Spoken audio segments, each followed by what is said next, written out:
Oh, hello, hello, hello, everyone. How are all of you? Hopefully, you're all doing well.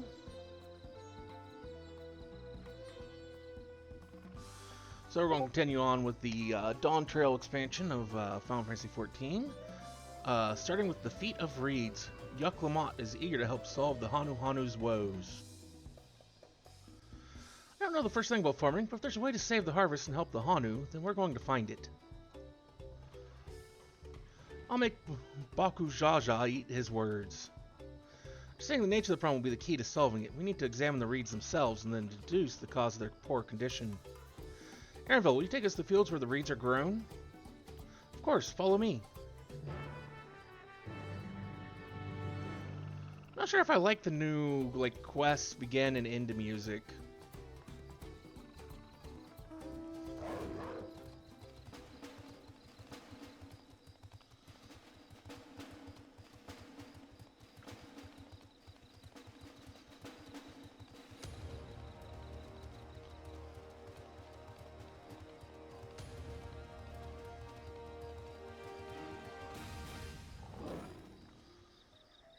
You can all stand back. I'll get to the bottom of this problem in no time. Give me strength. Let's all of us scour the fields and help our bold leader identify anything unusual.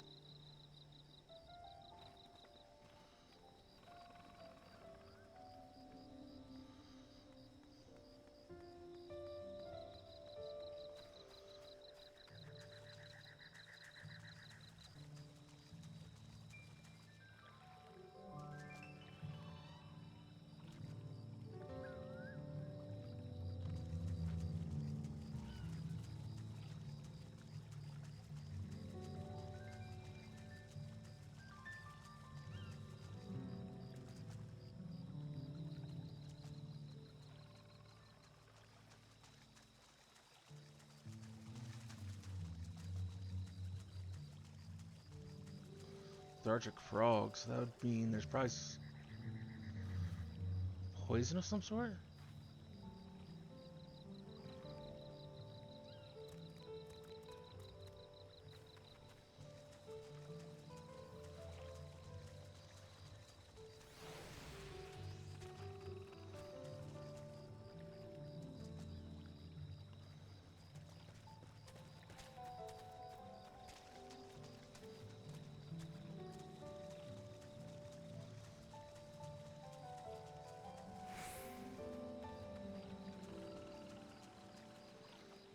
Seen enough? I'll call everyone together and we can share our discoveries.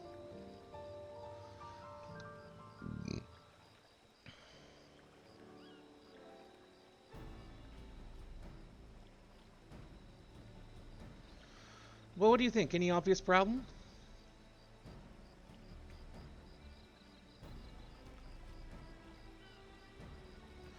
I agree. The water looks to be of good quality, as does the mud in which the reeds have been planted. Frogs and insects are unusually torpid. This suggests the problem is affecting not only the reeds, but also the creatures which live among them. Could something invisible to naked eye be polluting the water? We need an alchemist to know for certain.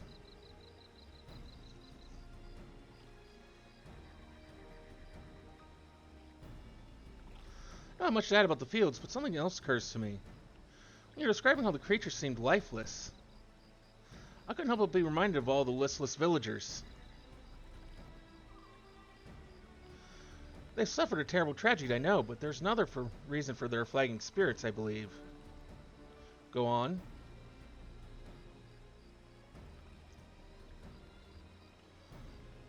The festival. This is traditionally an occasion for celebration and renewal, so without it, the Hanu are struggling even more to recover. Last time I visited the village was in the middle of the festivities. You never see the Hanu more joyful and alive. It's an indescribable part of their culture, and its absence will only compound their woes.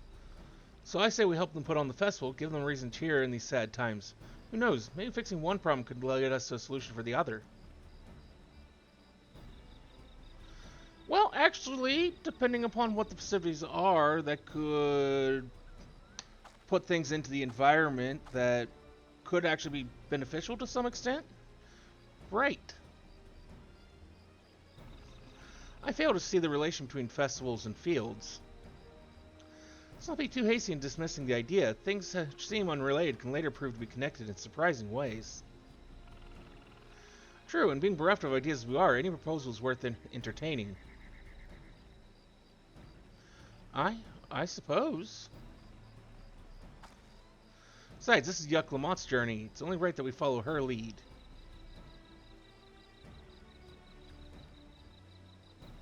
Thanks, everyone. By the way, does anyone know where the festival float is? It's like a boat woven from reeds that looks like a bird.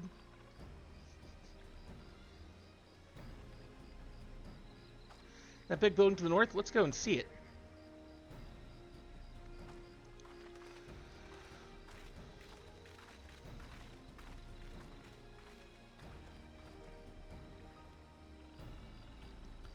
There's much less debate when I'm traveling alone.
Yes, this is the float I remember. Does not appear somewhat damaged to you? We should take a closer look.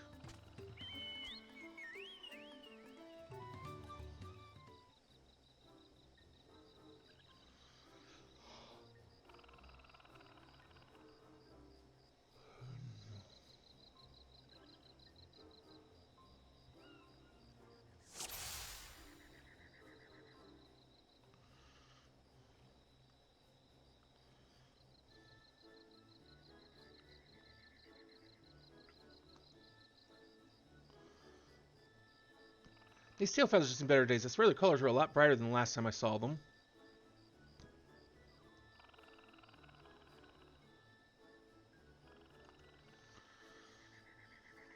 Oh dear, one of the bird's eyes seems to be missing a gemstone.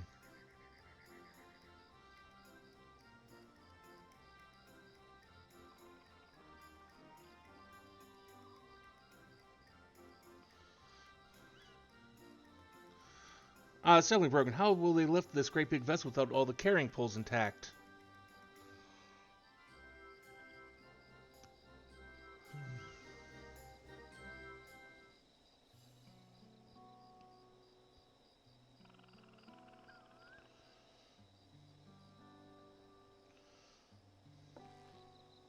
Well, I think we can all agree this bird's boat is in dire need of repairs.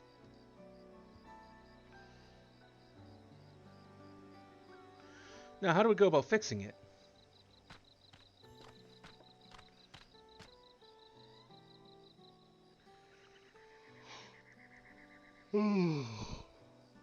What is going on here?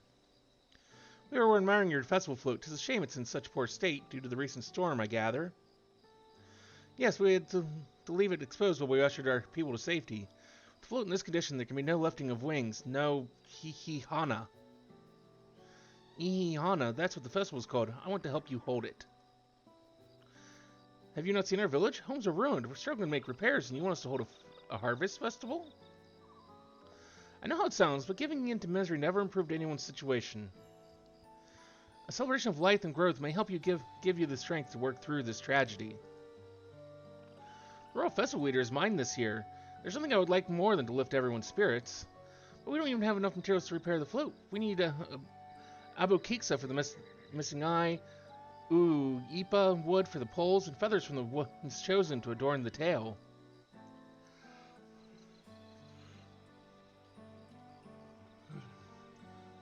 Two of these I know.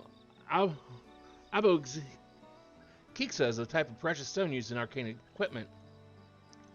New ipa wood is essential for crafting ceremonial instruments. These chosen feathers, however. The one's chosen is the victor of a competition which the contestants see who can blow a feather the furthest using wind magics, and that's something of a problem right now. We Hanu Hanu are gifted at employing such airy sorceries, but expend a great deal of mana when doing so. We are soon exhausted by the effort, and having known reeds to eat will only make it harder. I think I understand your vibrant reeds grow quickly and vigorously, so much so that they stifle the development of nearby plants. It must be a potent source of the energies you naturally lack. They are indeed. Owing to the poor harvests here, we've been left enervated. If we cannot gather the correct materials as dictated by custom, we cannot repair the festival float.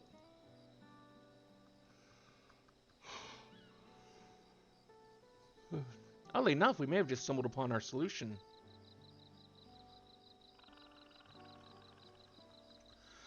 The winds chosen would, by necessity, have natural gift from manipulating magical energies, which means any feathers taken from the victor should be in high ethereal conductivity. The float's construction also requires a stone used in arcane equipment, as well as timber favored for ceremonial tools. The demand for such specific materials must have an underlying reason.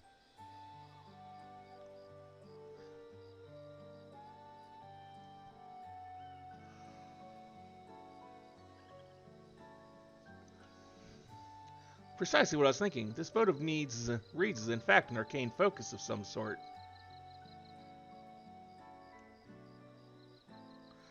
Focus for what? Oh! Iana is the Farval Festival, isn't it? That must mean the float was made to encourage healthy crops. So if we repair the boat and hold the festival, its arcane powers might fix what's wrong with the reeds.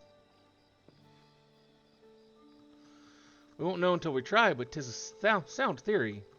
Celebration, prayer, ritual ceremonies, these have all been known to elicit miraculous effects. Wait. The float? A tool for magic? This is the first I'm hearing of it. In the beginning, it may well not have been. After a good harvest here, there would be no reason to change it. But when the harvest was poor, new adornments were likely added, and those who performed the labor may have imbued their work with ardent hopes for a brighter future. Through years of trial and error, the Hanu would have refined their festival float into a focus for harvest prayers. Incredible. I know you're practically fainting from hunger, but reviving Iana really does sound like the solution to all your woes. And I promise we'll do everything in our power to help you. I'm still not convinced about this focus business, but I accept your aid nonetheless. I will introduce you to the shipwright who's been maintaining the float over these last few years. He's replaced both the eyes and the poles before, so he should know where and how to procure what we need. Allow Alice and I to acquire feathers. We'll encourage the people of Oklahoma to gather and vie for the title of Winds Chosen by sharing with them our own reserves of mana. I'll go with you. I carry some chemical brews that may afford the same effect.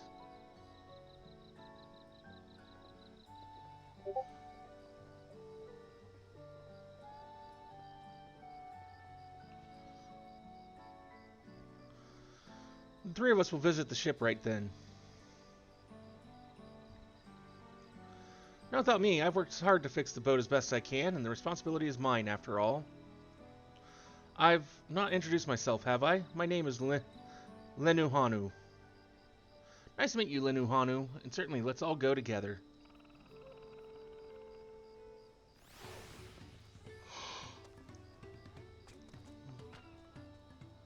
Thanks to Yuklamat, we found ourselves a promising way forward.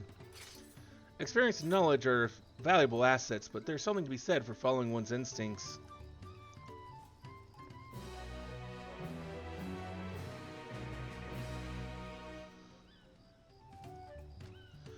This here represents Yuk Eva. He's a Zeral who only moved to Kazumaoka a few years ago, but has since mastered our customs to an almost frightening degree. He's especially strict when it comes to manners, so make sure to offer him a proper Hanu greeting. You wouldn't want to offend him right before asking a favor. Proper Hanu greeting? Oh, that one! Don't worry, I remember how it goes. Then we shouldn't have any problems. Let's head to Okubekbi to the east of here. I'm sure she does. This is probably about to get really funny.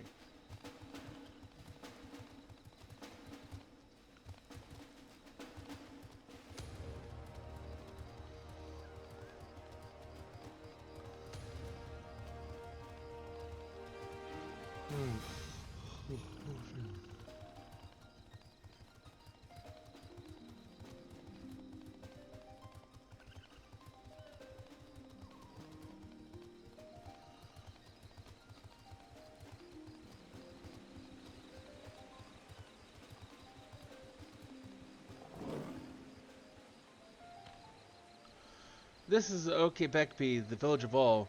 Those who drift into Kazumuoka from Tuolidal and elsewhere are welcome to live here alongside the Hanu.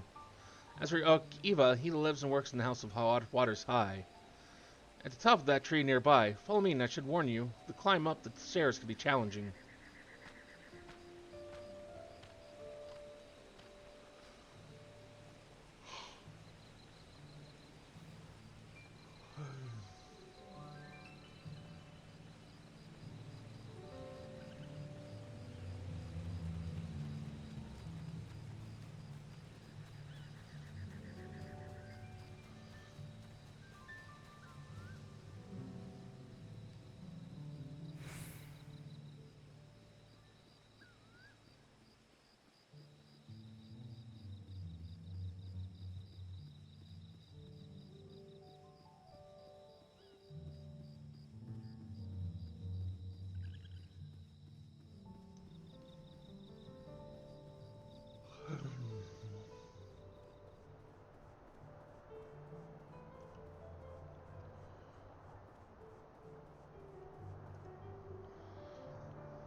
Hmm?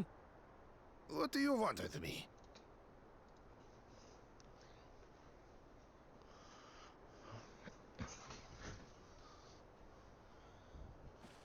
Right.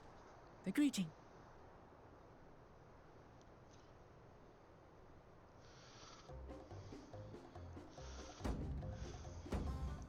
Oho Kali!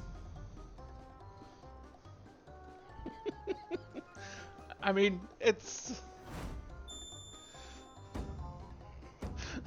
Oh, Kali!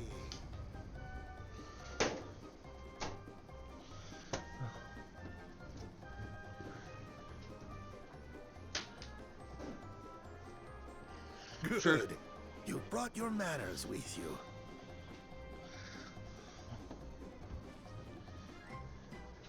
When you know Kanu, do as the Hanu do.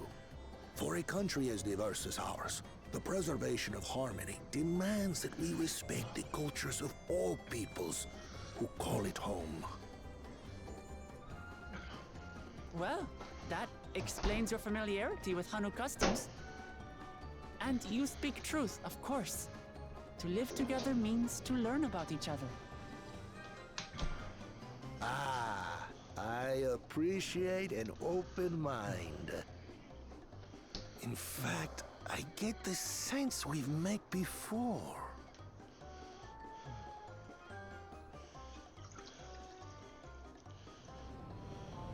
You're Wu Clamat. Oh, what an unexpected honor for old Wokevu. Here I am prattling on about manners, and I've gone and insulted the third promise herself. There is no excuse for this betrayal of etiquette. Please, take up your axe and claim my impudent head. I will not. Keep your head. I hate formalities anyway, so forget about it, all right? All right then, consider it forgotten. How prompt. We're actually here about the Ihihana float. It's in bad shape, and we need you to craft new carrying poles and a new eye. I'm told you work with Uyuipo wood and a certain kind of stone? Abokisha? That I do. But while I would like nothing more than to offer my services, I just used the last I had of both those materials. My lumber in particular went to fixing homes damaged by the recent storm. I'll need 10 days or so to restock. We can't wait that long. If you tell me where to go, I'll gather them myself. What? Send the third promise out on an errand like some common lackey? That's utterly unconscionable. A gross violation of social protocol. I told you not to worry about such things. All right then. I shan't worry a whit.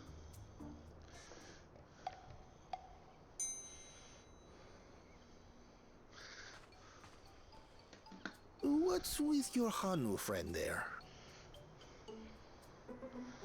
I am festival leader this season, and have come along to oversee the float's repair. As strange as it may sound, Wuklamat and her friends believe the float is an arcane focus, meant to encourage the growth of our struggling reeds. Too many Hanu have forgotten, it seems. But that is indeed the true purpose of the lifting of wings. Your education is impressive, Third Promise.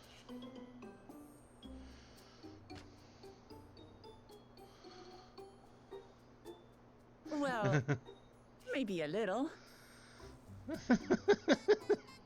Allow me to show you where to procure Uyuipo. She got lucky. We can leave the Abukisha to your friends, I presume? Take yourself to That is her Cave true skill, Titicola, luck. or thereabouts, and you should find the stones you need. But technically, that is the lore behind how Master Chief became Master Chief in Halo.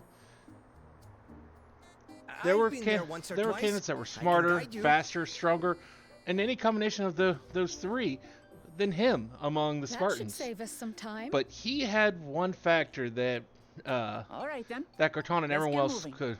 couldn't quite quantify. He had luck.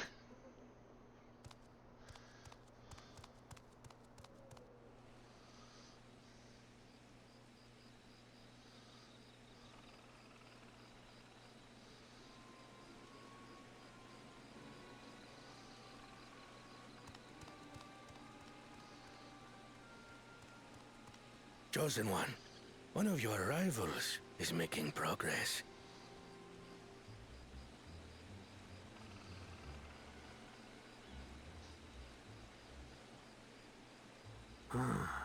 Ihiana, you say? Should our first choice fail to deliver, it might be wise to let this play out.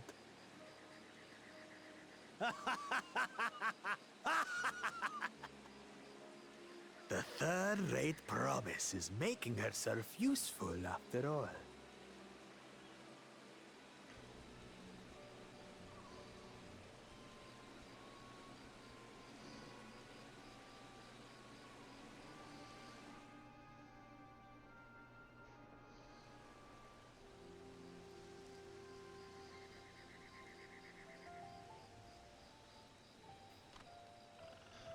Cave Kikitola is southwest of Okohano. We can return to the village first, then head there on foot.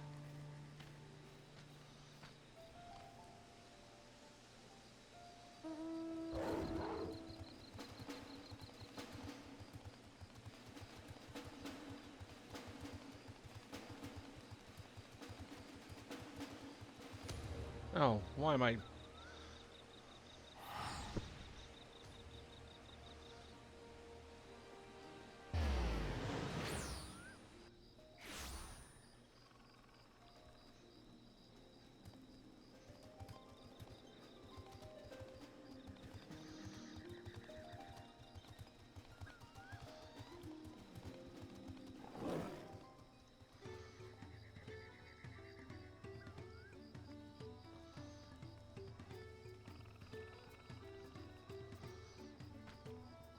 So this wasn't here, was it? Let us be on our way.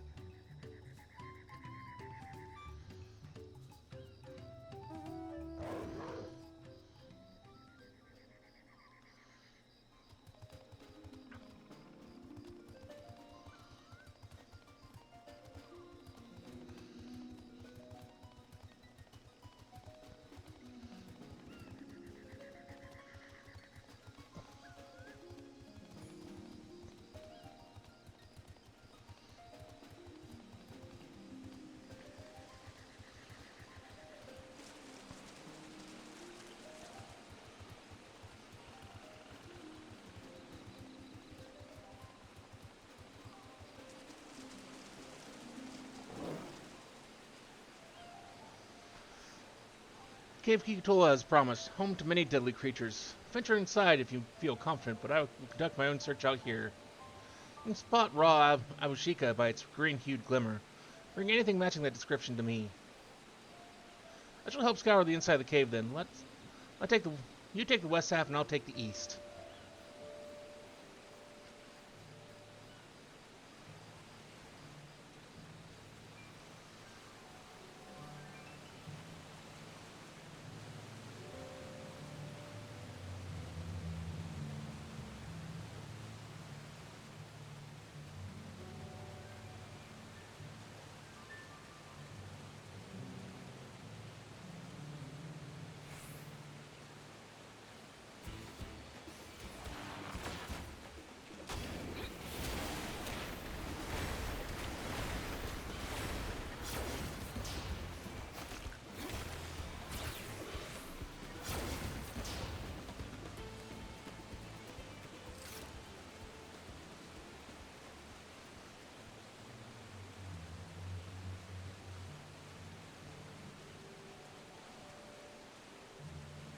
Ooh, I haven't seen one of those around, but...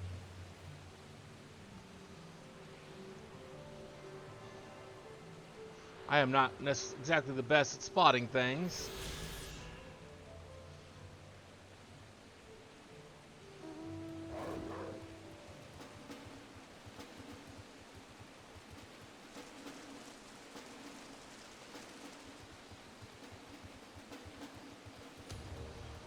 Ooh, back to the long lines of amount of aether currents around.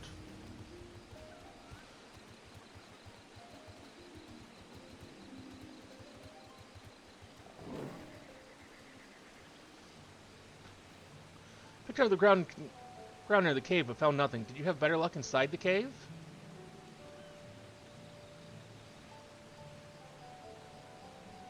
Yes, this is Abushika. Along with Krau's contribution, we have more than enough for our needs. The stones you brought shine very brightly. I thank you both.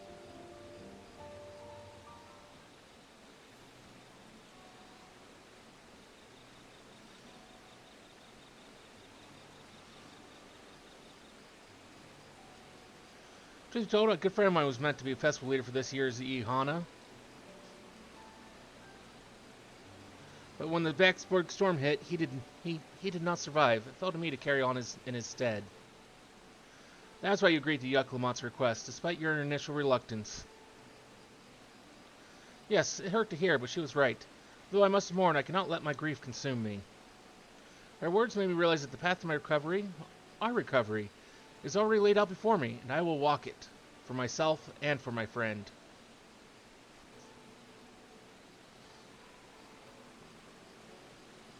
Thank you for sharing your story with us. Please, rest assured that we've taken your plight to heart.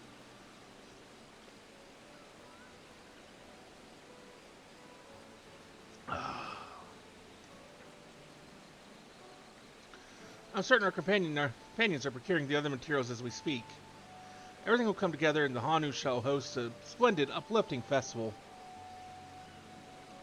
That we shall.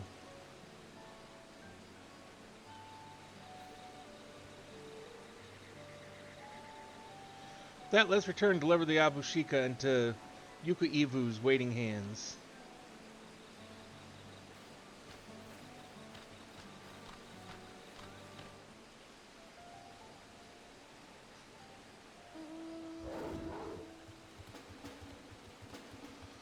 Much longer way to travel this time.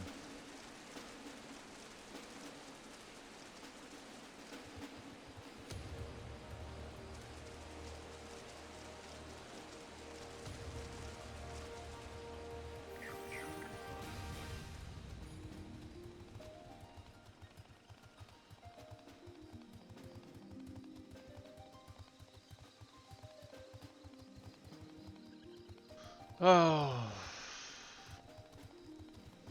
Try and catch up on, well, not really catch up, but rewatch all of Suits. Such a good show. Such a good show. Because apparently out of nowhere, I just found out recently that there's a whole new season of it coming out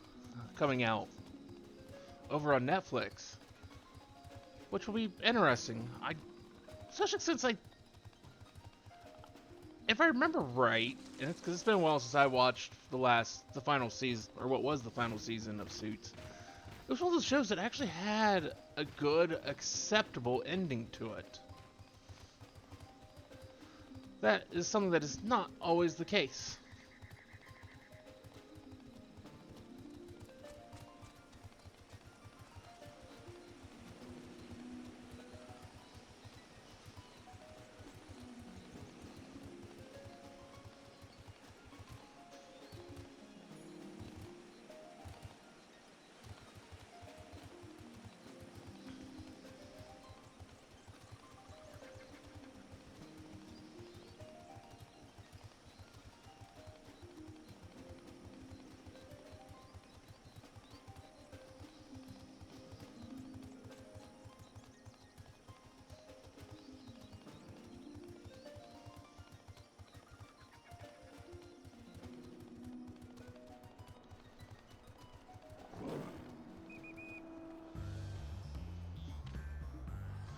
Thanks to the third promise and our mighty swings, we've collected some suitable logs of Uipo. What of the Abushika?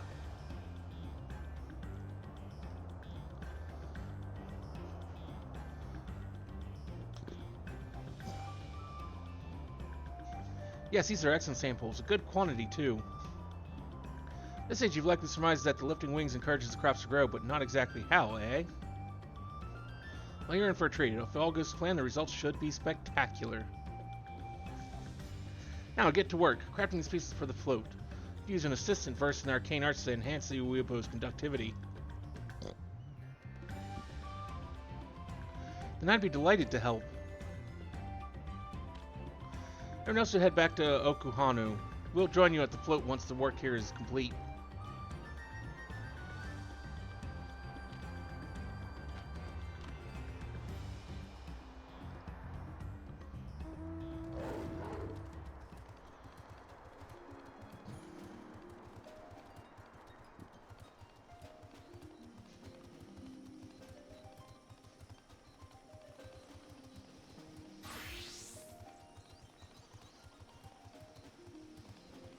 Oh, no wonder I was doing terrible damage while doing some fates earlier.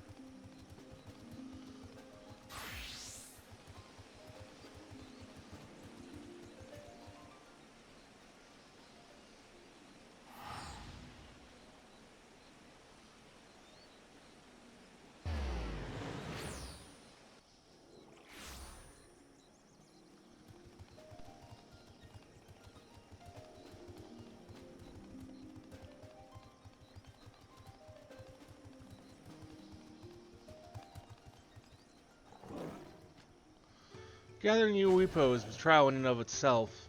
First, Yuki Ivu criticized everything I did. He suddenly yelled, "I've spoken ill of the third promise and must punish myself," and proceeded to slam his head into an Uipo tree. Told him not to worry about it again, and it was like snuffing out a candle. He's an odd one, that's for sure. At least we're sticking to the poles and the new eye. Now we just have to wait for the feathers from the twins.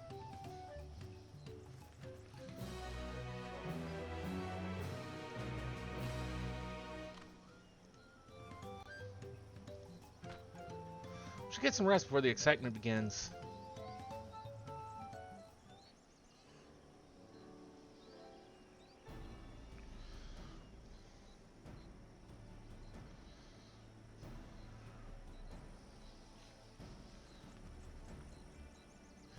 Over there by the float, isn't that the third promise? The number is true. She's trying to complete the feat of reeds by reviving Ihana. The festival is a prayer for healthy crops, but does she honestly believe that will be enough to save our harvest? Second promise, meanwhile, barely glanced at the fields before leaving Okuhanu altogether. Maybe we asked too much for our young claimants.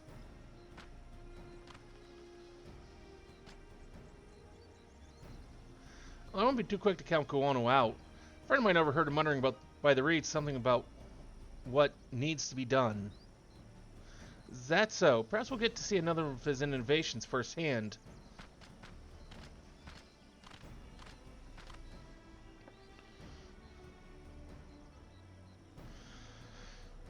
That sounds like Koana. One look at the reeds was all he needed to think up a solution. As it may, our own solution is nearly ready. Indeed, as soon as the others get back, our long-awaited festival can begin.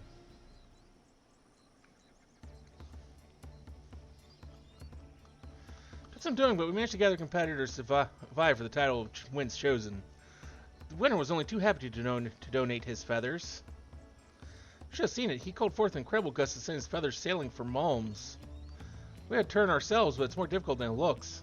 Poor Aaronville swirled in the air from before landing on his foot. I am a gleaner. Magic is not part of our training. As for us, we brought the wood and gemstone replacements crafted by Yuck Evu. All that's left is to attach them. Has it been decided who will ride the float? Pablo was the guest of honor the last time I was here. I remember being surprised that he could even lift the thing with his hulking weight on top of it. Rare must be the personage of great esteem, which is why invitations usually extend to the Dawn Servant. This time, however, I have another in mind. Oh, who is it? Our beloved Ihana, the lifting of wings, is only being held because of you and your companions. Thus so I nominate you, Yuklamat, as our guest of honor. Huh? Me?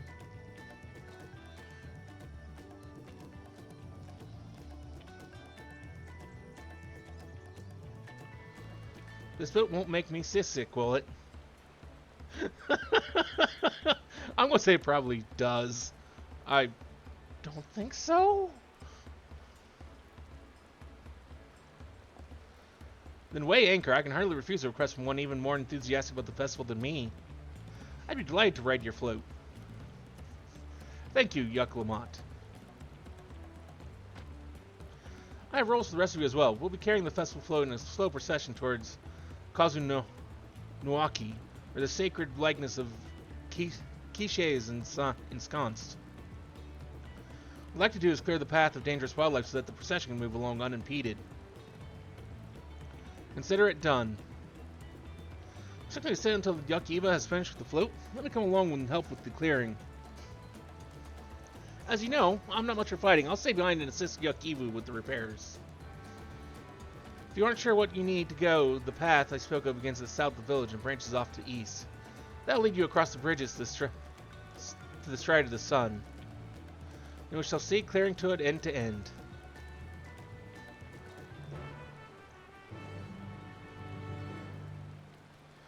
This be the first instance? 81 would be about the right, or 91 would be about the right level for one to show up somewhere.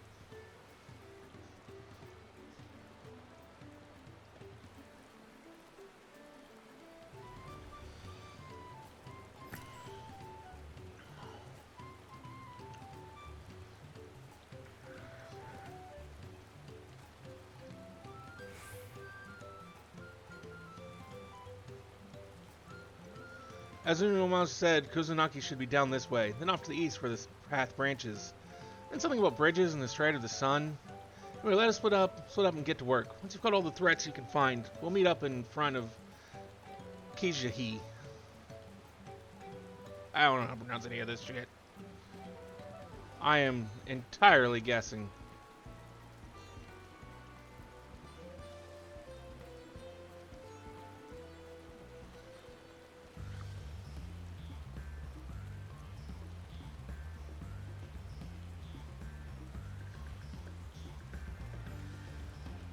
No, I guess it's not going to be an instance yet. Oh, it's not actually level 91 quest yet.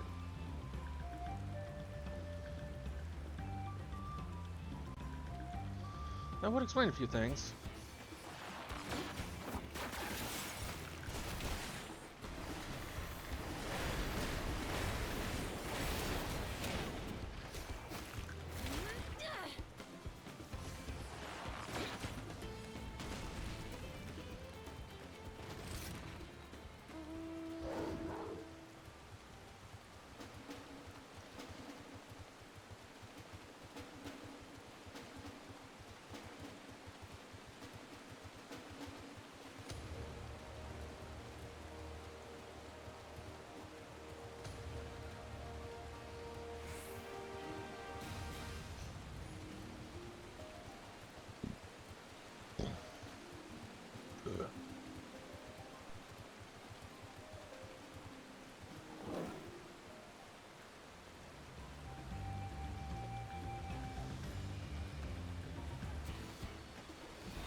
That was unfortunate timing.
Ah, you're a step ahead of us.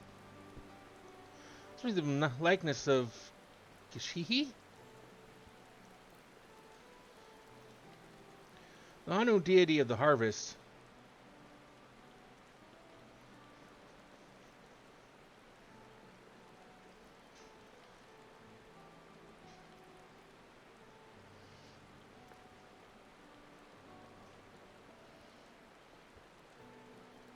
One of the ancients' creations.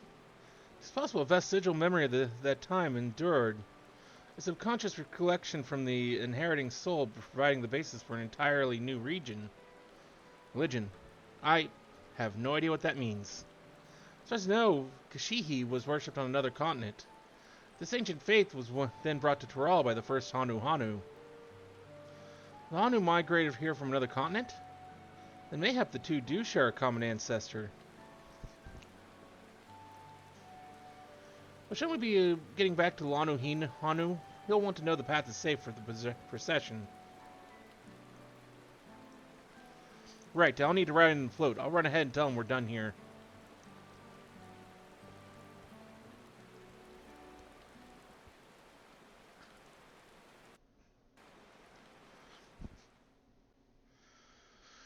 Meanwhile, no Okanu.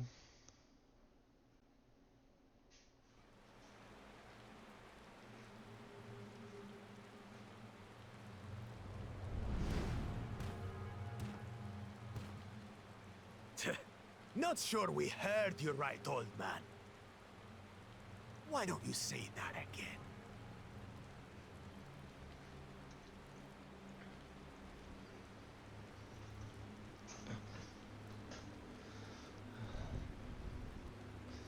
Yeah. As many times as you'd like. The third promise tasked me with repairing this float, and I'll not relinquish it to an uncultured brute like you. Much less one that can't even manage a simple greeting. We wanted to handle this in a civilized way, but we're more than willing to kill you.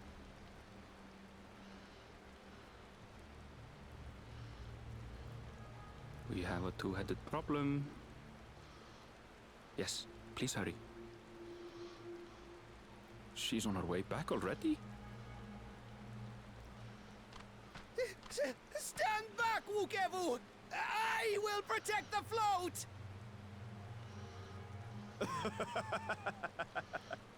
Are you trying to be brave, little bird?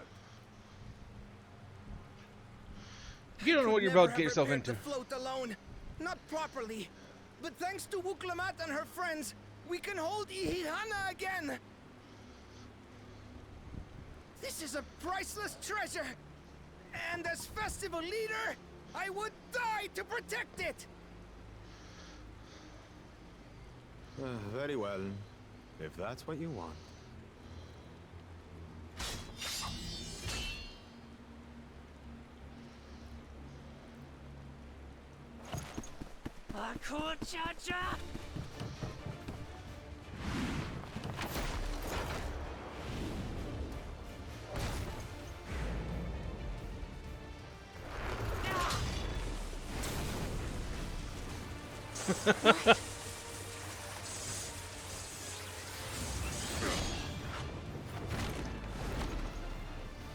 I put everything into that blow. Good. The better for you to understand the gulf between us. Yeah, but you got friends, You Lamont. need more lessons. We'll carve them into your mangy hide until you cry and beg forgiveness.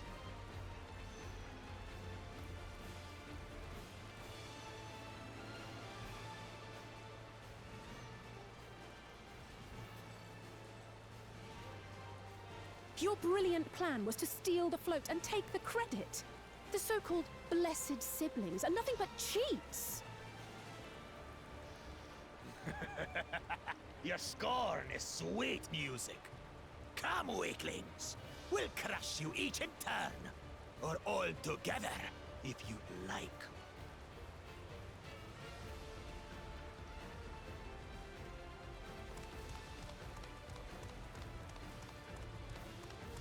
Calm yourself, Chosen One. If you fight in earnest, this will end in a massacre. What's more, we have word that our other prospect is on the verge of success. Then it would be foolish to expend effort sweating nuts.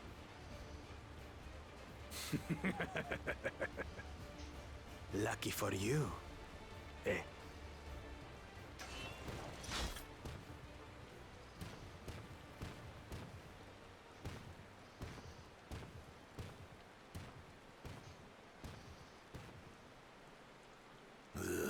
Two heads. I see Mamuk still clings to that loathsome hope.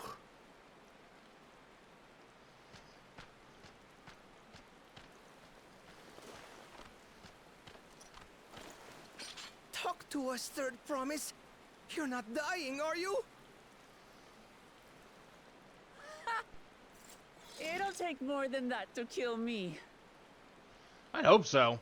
We're pretty disappointed. So, are we having this festival or not?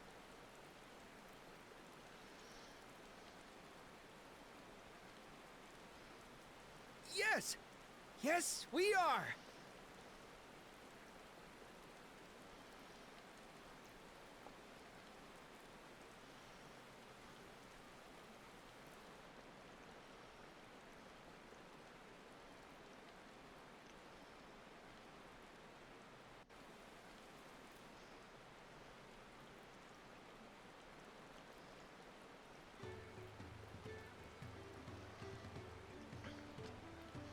Thank you for coming to our rescue. I tried to protect the float, but against that two-head, I may as well have not been here at all.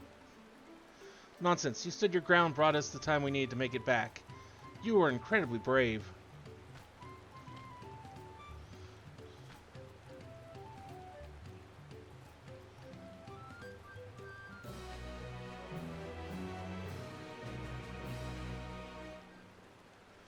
Yukivu wishes to spread word that the festival will soon be held.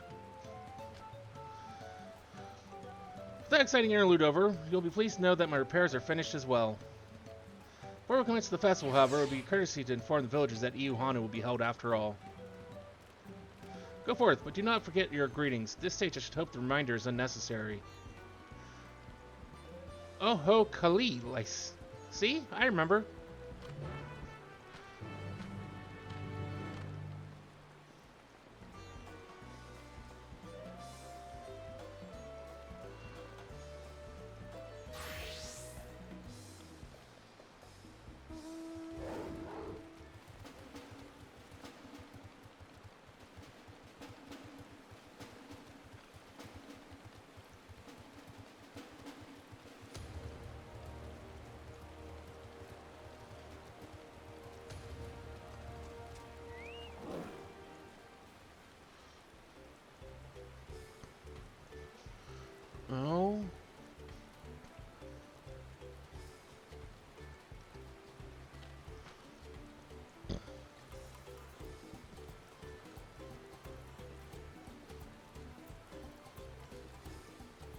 What? The float is fixed?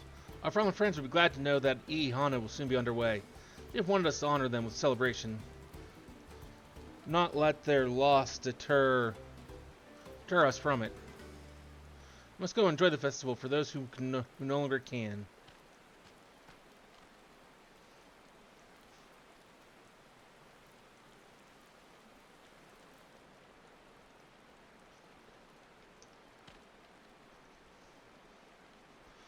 Oh, Kali. Festival's about to begin? What do you expect me to say? Besides, of course, I'll be there. Cleaning up from the storm's aftermath may have been hard on us all, but the lifting of wings is a tradition, and a joyous one at that. I won't sit there here brooding my days away. Give me a moment to get ready.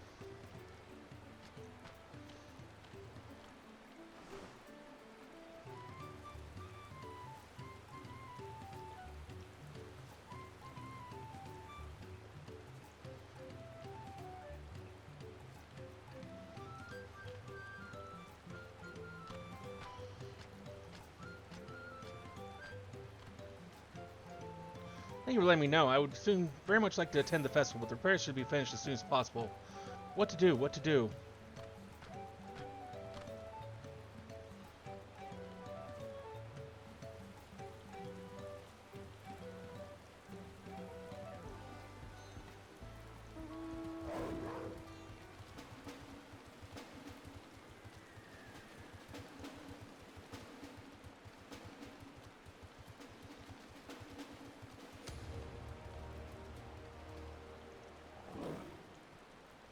The Hanu are pleased to hear their festival's going ahead, I imagine. As well, once your friends return, the lifting of wings will begin at last.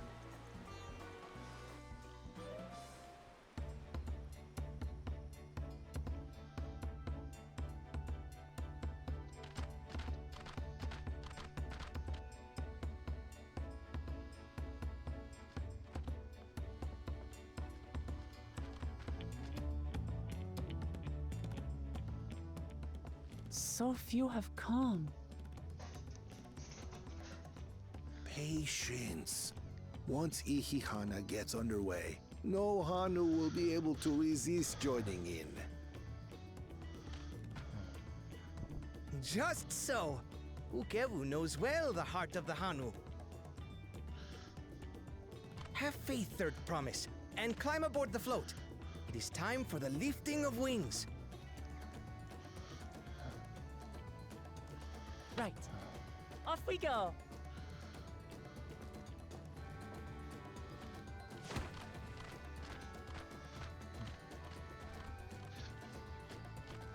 Ihihana is a prayer for bountiful harvest. But this is not its only meaning.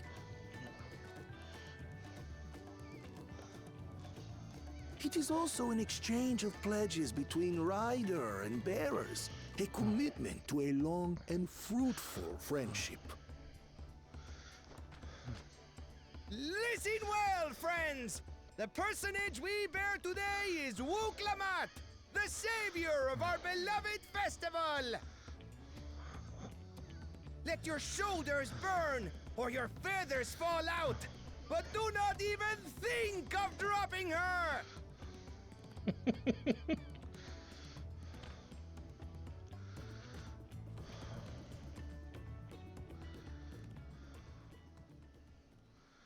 Ready and...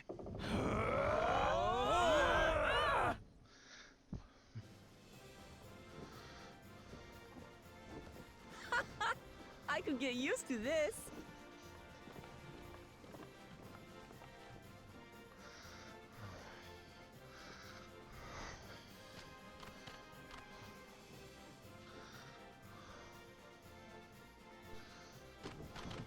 Will empty bellies stop you from joining in the fun? Come and help us carry the float!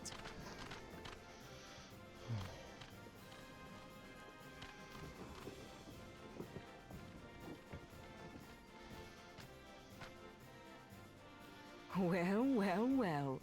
To see the day that Dawn's promise would ride our boat again. We've not had the honor since you were here, Gulul Jaja.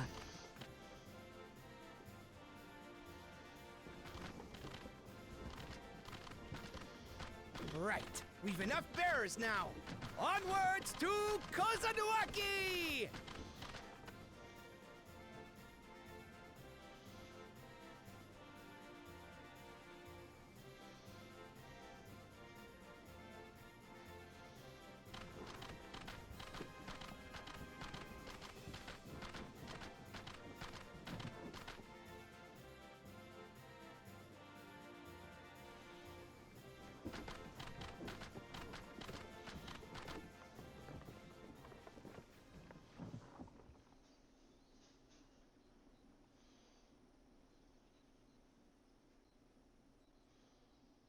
Something's not right. Watch well, for you are about to bear witness to the true glory of Ihihana.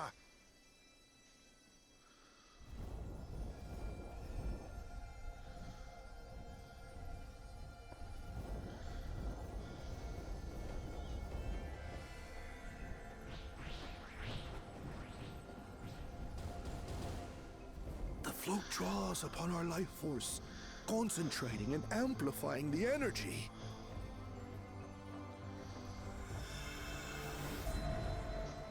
Kishaihi then receives that energy and expels it in a great burst, where it showers down upon the land to replenish its vital currents.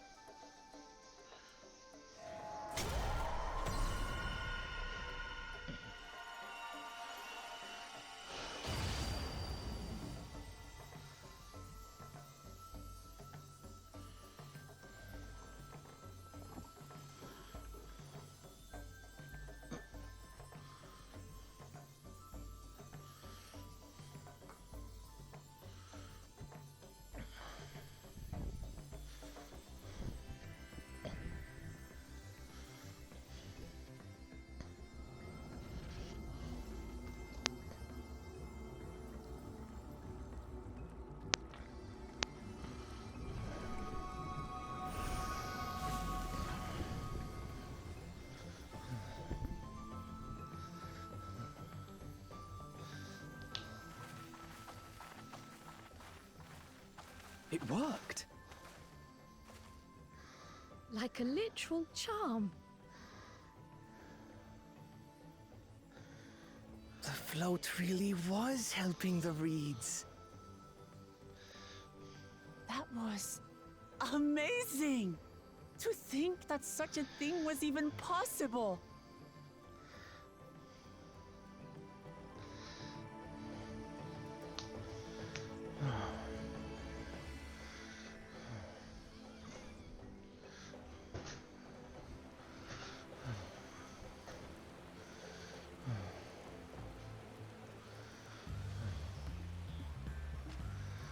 Should I have left the float behind like that? I was so excited to see the reeds.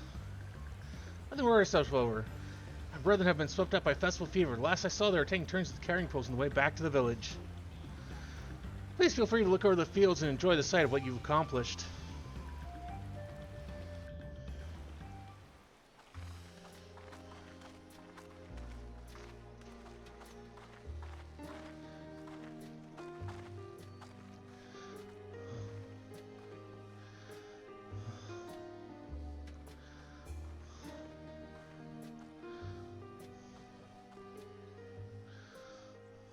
Some of them still look a bit sickly. I imagine even the harvest magic has its limits. If the Hanu continue their festival tradition year after year, though, the entire field should eventually recover. Where does that leave us with the feet, then? You've got nothing to fear on that account. Our situation could never have resolved itself. The revival of even a single reed would have served to demonstrate your commitment to the task. That you recognize the nature of the float and found a near-perfect solution in Ihihana proves your dedication. What's more, I don't think I've seen the festival produce such impressive results since I was a mere chirper. We have been lax in maintaining the float, diluting its magic and reducing Ihihana to hollow theater.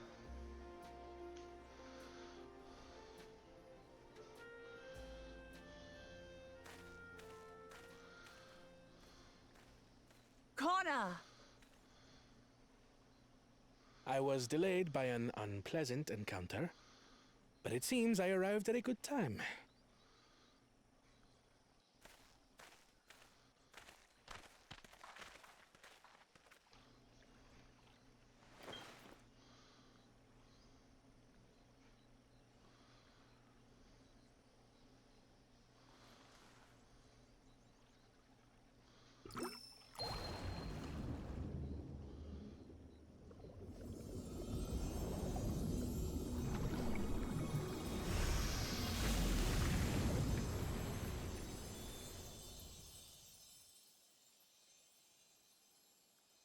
Oh, isn't that wonderful? What? You just pour in some mystery liquid and problem solved? Stagnant ether was to blame for the reed's poor condition. I assumed that was an alchemical concoction which enhances ethereal conductivity. It utilized the flowing water as an ethereal current, thereby promoting the transfer of life energies. A method I could not have devised without the education I received at the studium and the cooperation of my Archon allies.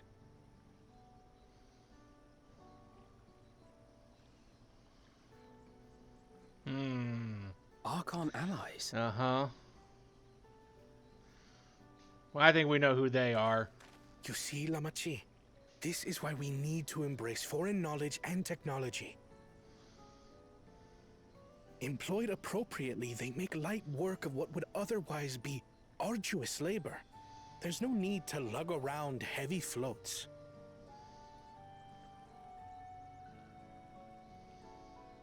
Well, you always were the clever one, brother. Your approach was no less effective, Wuklamat. It achieved the same result. Indeed it did. And you enjoyed the festival, yes? I did. It was so much fun. Having visited your village before, I thought I knew everything about it. As it turns out, I knew very little. About the reeds, about Ikihana.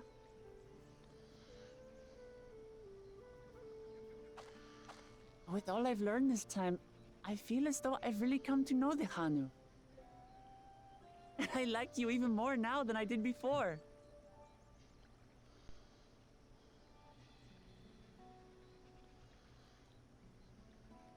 The feeling is mutual.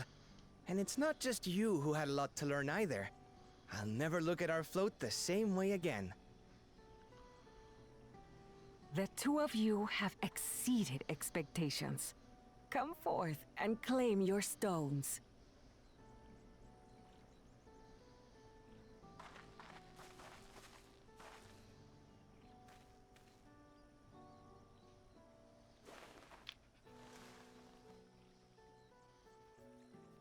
So this is what they look like. Go on, set it in the tablet.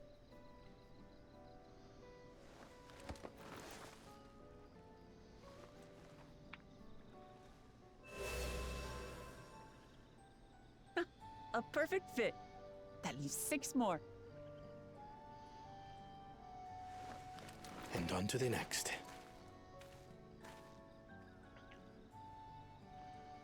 Not even a moment of celebration. That's Kona for you. A third promise? You must join us for Ikihana next season. As Dawn Servant, of course.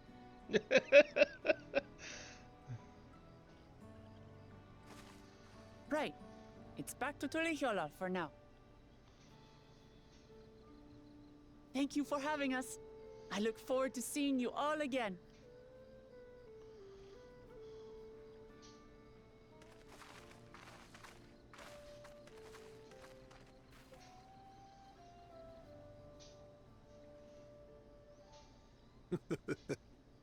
These are interesting times indeed.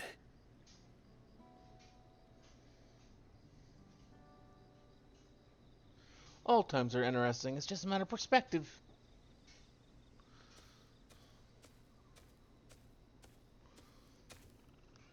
concoction was brewed by Kona himself. It's a test vial, but it should contain the same reagents.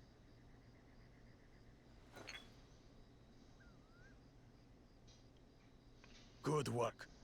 We'll use whatever we must to win. For win we must.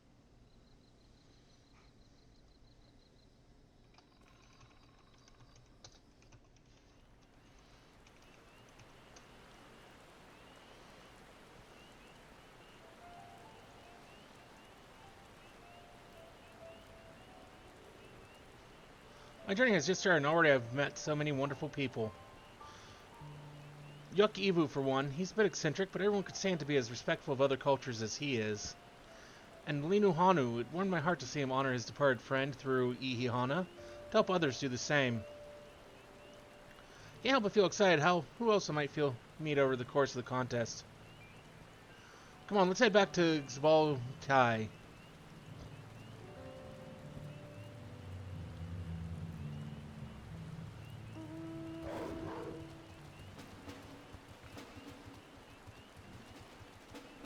Oh, we gotta go all the way back there. Okay, never mind.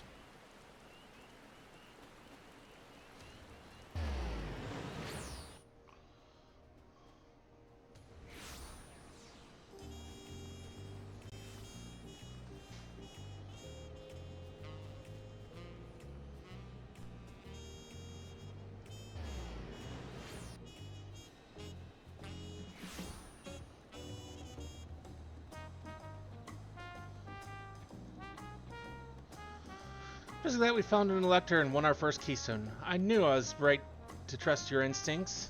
Come on, let's keep things moving and march onwards to Urkapacha. Just good, we'll find an elector there as well. Before we do anything, however, we should see what our opportunistic Pelu friend has to say.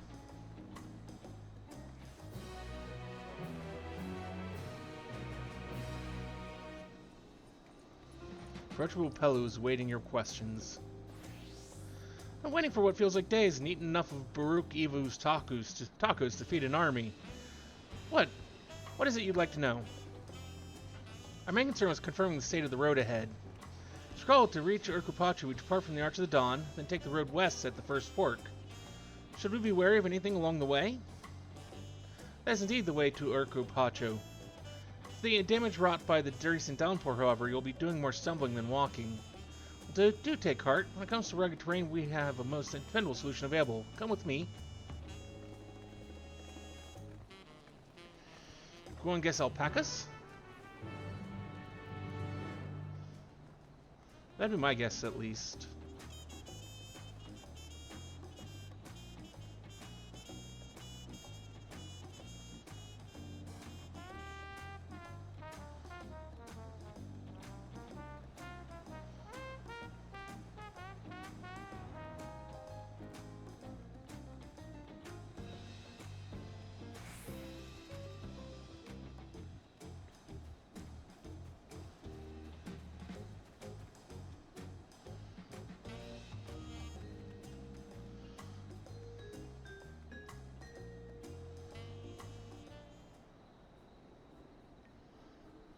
May I introduce you to our most dependable companion, the alpaca.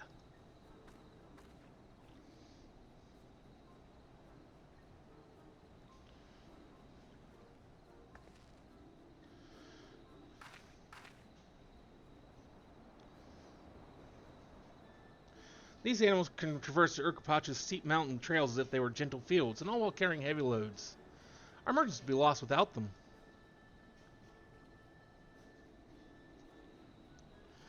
So they feel much the same niche as our chocobos back home. You don't have alpacas in Eorzea? Alpacas are native to Yogg-Toroil. Eorzea has its chocobos, and the eastern lands have their horses.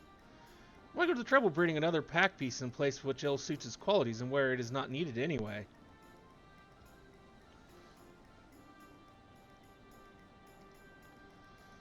But must we ride these little monsters? I get the impression you aren't fond of alpacas.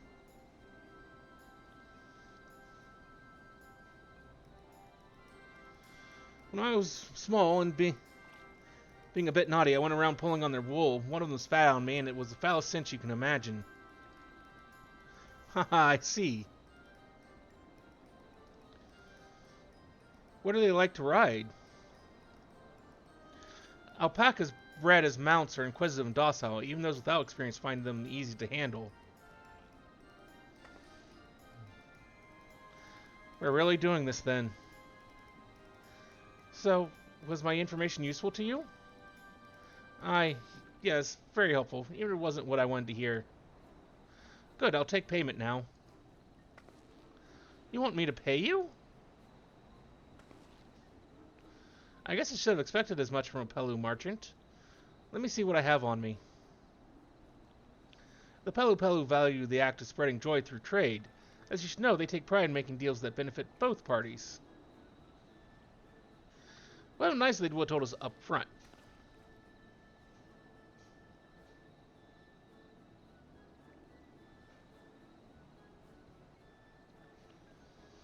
Here you go, fair price for your fair advice.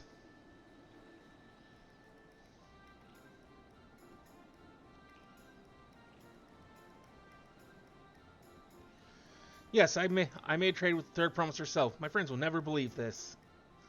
I shall be on my way now. I wish you safe travels.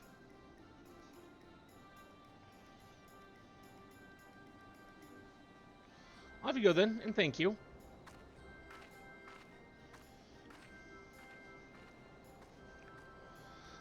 I better not get spit on again. You brought that on yourself. Remain calm and gentle, and so will they.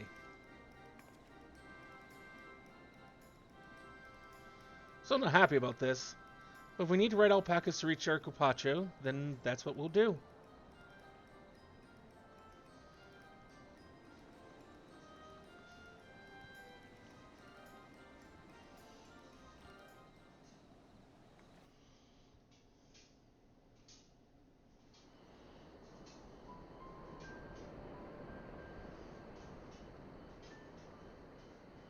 Turali poets of yore sang of a mountain that would stand tall, even should all other lands sink beneath the sea.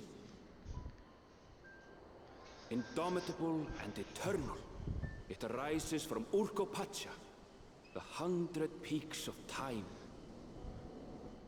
Of all the beasts which crawl and fly, only the legendary Valigarmanda could hope to disturb the summit's serene majesty. Yet, with that flying calamity imprisoned by the Dawn Serpent, what great feat remains for those who would claim the throne?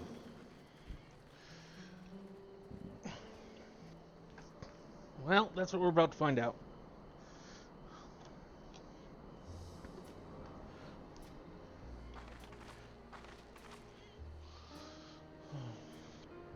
So this is Urcopacha. I've never actually been here before.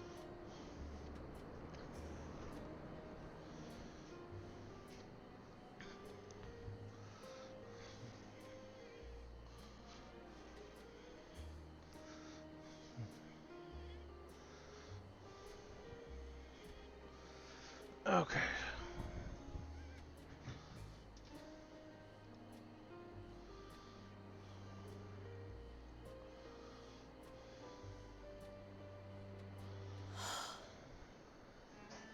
The air is so crisp and clear. Mountains everywhere you look. That one massive peak in particular has quite the presence. It puts me in mind of Som Al. That is Workor Sormor, the tallest mountain in Yogg-Tural. Its sheer height makes it an imposing climb. But there are other reasons the ambitious keep their distance.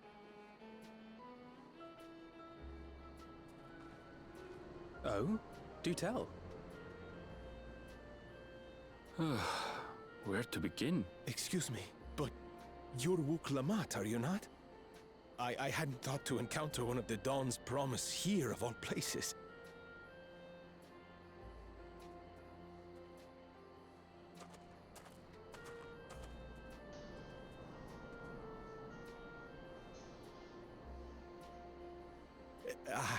But I should introduce myself. I am Bol Nok, a weaver by trade. Well met, Bolnok. We're on our way to Watrunpelo. Oh, truly. I've just come from there, as it happens. I'd asked the Pelu who sell me their wool to give me a tour of their alpaca ranch. The head rancher and I shared a bottle of mezcal while he explained the finer points of wool production. Mezcal, is that a local beverage? It's an Urgopacha specialty. A spirit made from distilled agave heart juice. Yes, and it must have done wonders for my mood, for I tripled my usual order of alpaca wool. They did offer me a discount, though, so it wasn't a bad deal in the end. But listen to me, boring you with my tedious stories. I will leave you before you are lulled to sleep. Goodbye, and safe travels.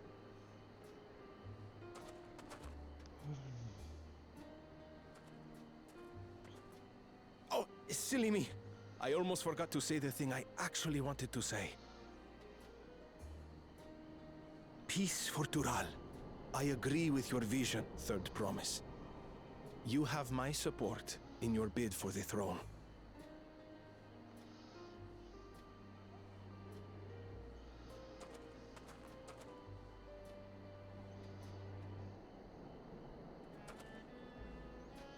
I gather from his tale we would be foolish to underestimate Pelu merchants. Yes, they do more than run the markets in Tuliyola.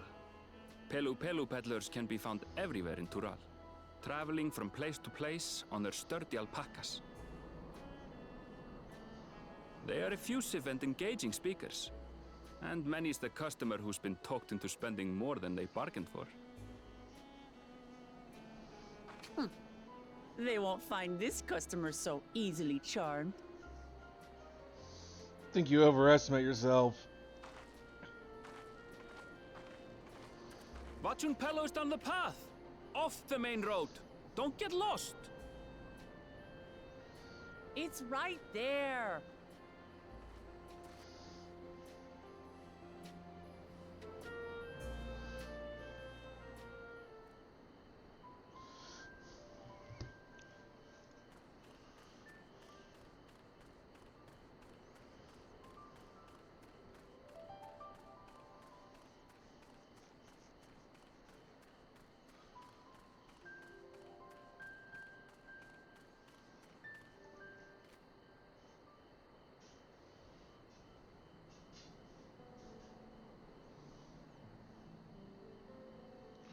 This is it.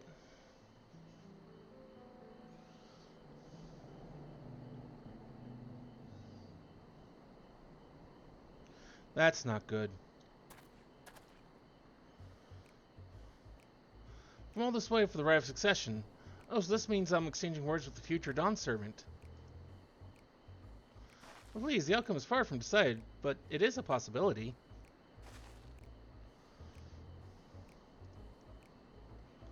How fortunate that I deal in cloaks woven from especially luxurious alpaca wool.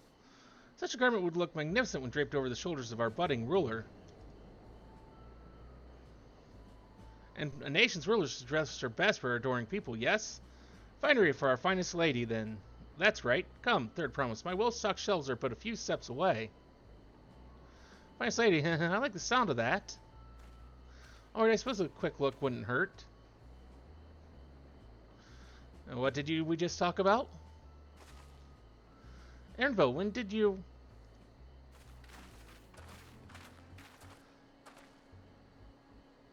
Ah, Chitono from far off Zoctoral. Northern winters are bitterly cold and fair, as I'm told. Imagine how you survived them without a lovely warm cloak of quality alpaca wool. No, thank you. I'm not in need of new clothes at the moment, and neither is the Third Promise. Perhaps another time. Of course. My shop door is always open.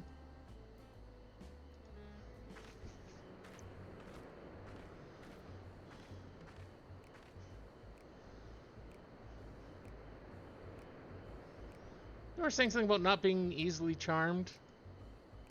I was just... As I mentioned previously, the Pelu people live for bringing happiness through trade. They won't cheat you or sell you defective goods. They will, however, disarm you when, with their deft turns of phrase, and unwitting customers like Yuck Lamont fall prey to their affable approach, time and time again. There, of course, is a clear and firm refusal. They won't pursue the matter should you make your disinterest plain. A valuable insight into the minds of the Pelu Pelu. Let us all take Aaronville's words of caution to heart.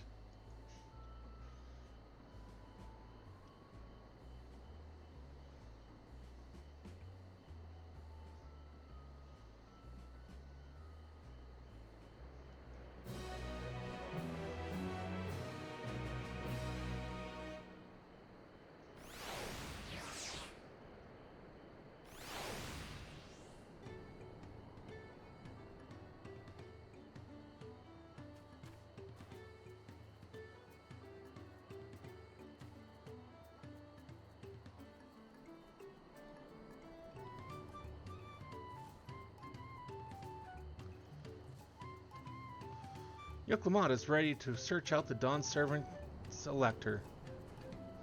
Not my finest moment, I'll admit, but now that we're here, let us do what we came to do. Find the Elector. I'm going to propose a strategy then. Grail, Alice, and I will speak with the merchants. Yuck Lamont, you and Aaronville might try approaching travelers and passers-by. Pray investigate any of the other establishments which catch your eye. Should we learn aught of use, let us relay it to the third promise.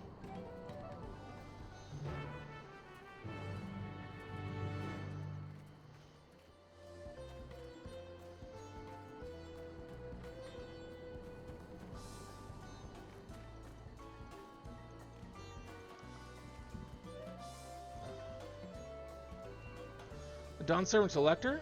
Oh, I thought you were a new face in town. Here for the right of succession, I take it. Me? I don't much care who sits on the throne, as long as they keep Torel peaceful. People tend not to be in the mood to relax and sip our excellent mezcal once arrows and spears start flying, if you know what I mean.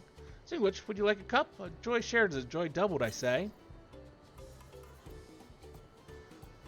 Oh, right, yes, you were asking about that Elector business. I think when first returned from my trading route, I've heard that there's a contest afoot, but not much else. Our head ledger, Tobley, could probably tell you more about it.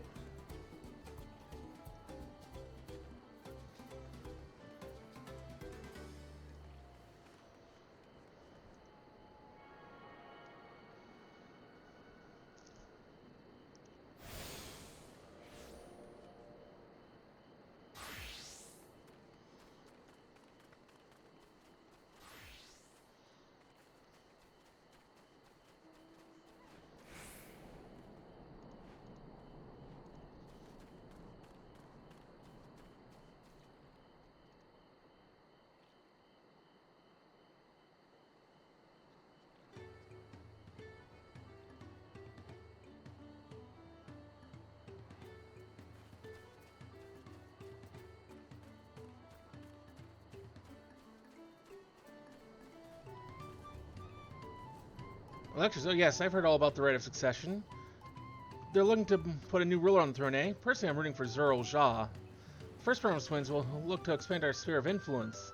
It means access to more resources and more customers, in the thousands column potentially. So many new trading opportunities to spread happiness far and wide. Others have been coming around to my way of thinking, so I'm gun to crafting goods inspired by the resilient sun. Would you like to purchase something?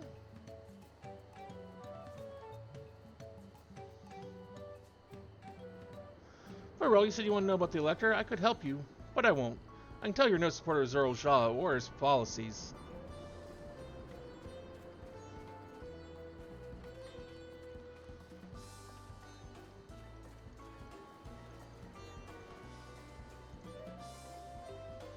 Hello there, I'm Mablu. Did you have a question for me?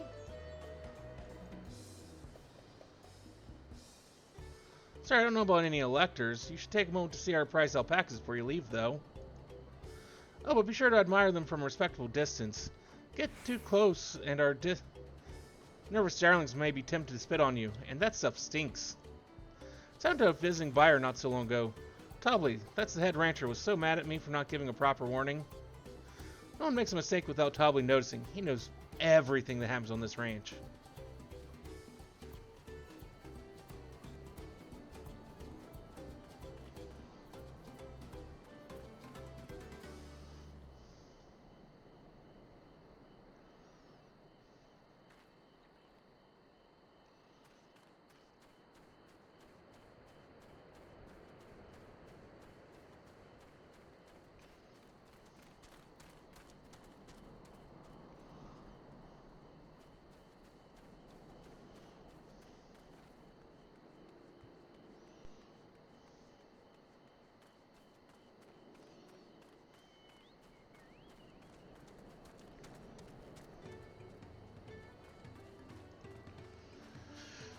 Really have to watch yourself around these silver-tongued peddlers. I almost bought a bottle of mescal and a stack of blankets, and then there was this enchanting ornament.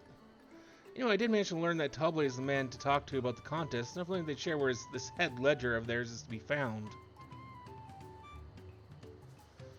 Really? He's also the head rancher? Well, the alpaca ranch is not far from here. I said we pay it a visit before the others return.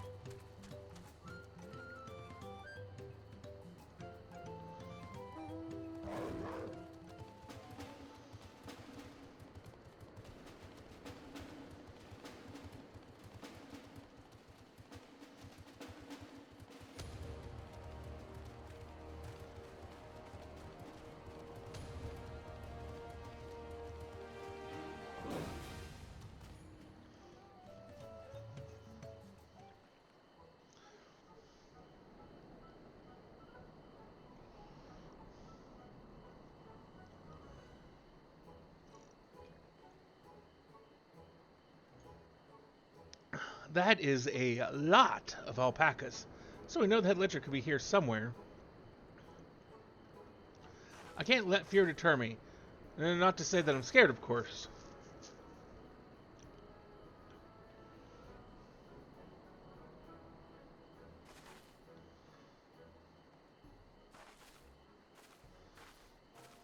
Excuse me, is one of these workers Tubley? Tubley? Oh yes, he likes to mingle with the ranch hands and keeps an eye on things. I can't tell you which one he is, though. You can't? Is this part of the contest? All I say is that Tubley often mentions his favorite pungent subject. He also can't resist a profitable trade, though who among us could? Am I right? Still, if you bring him a very good deal, he might let his identity slip. Ah, so it's like a game. Easy enough, all we have to do is offer Tubley a deal he can't ignore. No problem at all.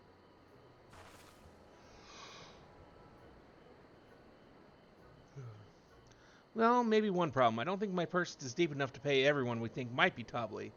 Let's ask some questions first and narrow down the field.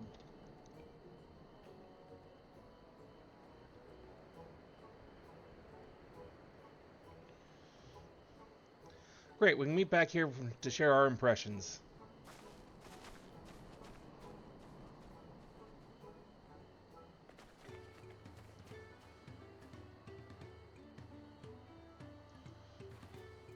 Well, obviously I'm not Tubley. I mean, oops, I shouldn't have said that.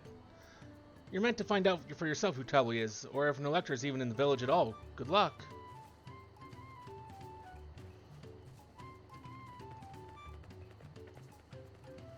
Oh, a visitor from across the street, if I'm not mistaken. Don't worry, the alpacas are pretty startled. I suggest you keep your movements slow and deliberate.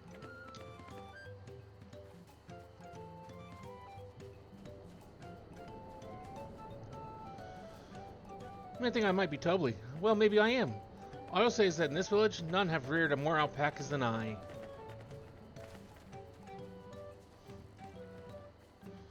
Am I Tubley? Yes, that's me. Excellent work from the third promisor entourage. Sharp instincts. Shall we commence the right of succession then?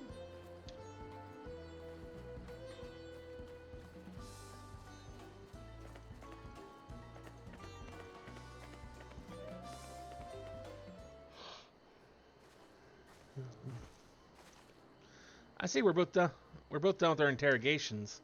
So who do you think it is? I have my suspicions, but let's hear your pick.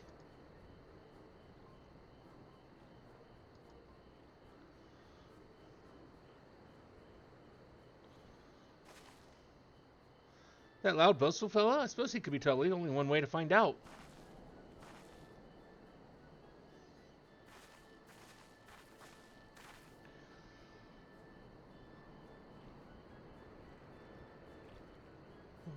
Nothing would make me happier than knowing your identity. So how about we make a deal and you tell me the truth? I have money.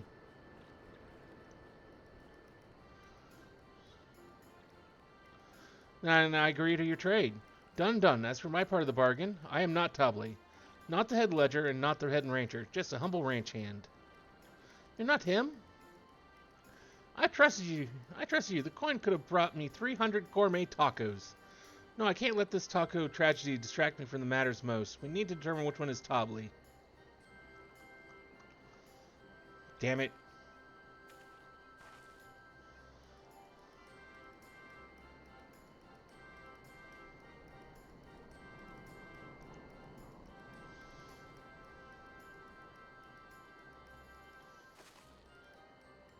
Ah, the work was sewn down on stable chores. I had my eye on that one too. Time to rest the mask off our mystery ranch hand, so to speak.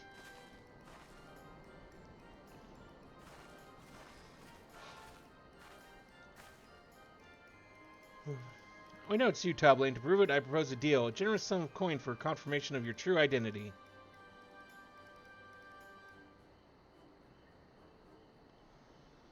An offer I gladly accept. As you have correctly guessed, I am indeed Tobli, head ledger of Chun Pello, and head rancher of the family ranch. I'm also one of the Gulu Jalja's chosen electors. And a place featured in the Tulial saga, just as we thought. Though it took more coin than I would have liked to know for certain.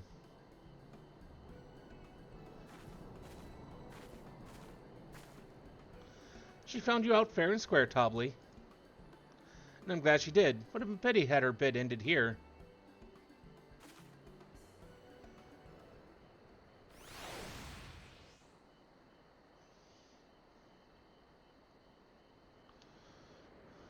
Deducing the Donservant's elector was the first step of the feat.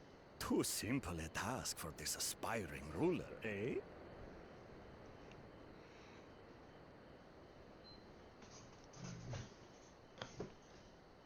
Right. Not hard at all. Just cost you 300 tacos.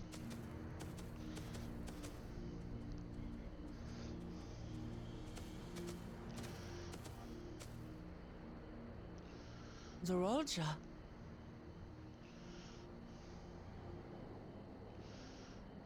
I am told the head ledger, Tobli, is to be found here. You have to guess which one of us is Tobli. That's part of the test.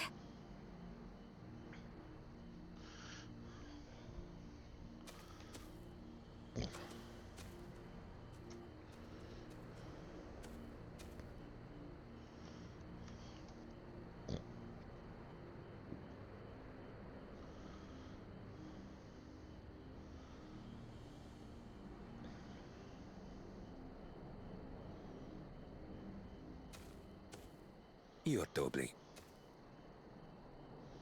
Without even asking a single question. Very impressive indeed. With that amusing prologue out of the way, we can proceed to the actual challenge. Asshole. Did so easily. Per the Dawn Servant's instructions, I was free to devise any manner of feat. I considered the number of possibilities in the 10th column. But I think I have a good one. Do you know? You must go forth and capture for me an alpaca. Because of course, that's what it was going to be.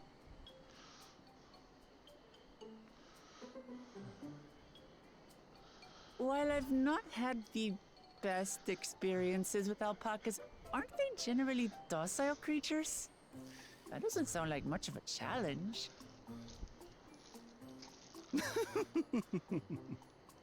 Bring out the example!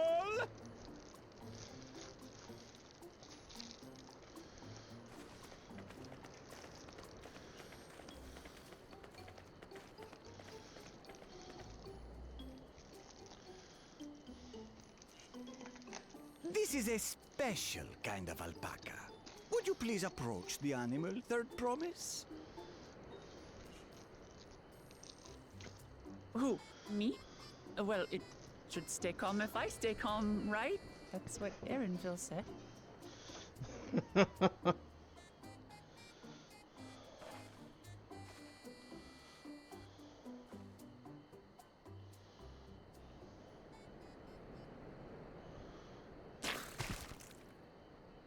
Ah! The little monster spat on me! Ah, oh, that stinks. I can't.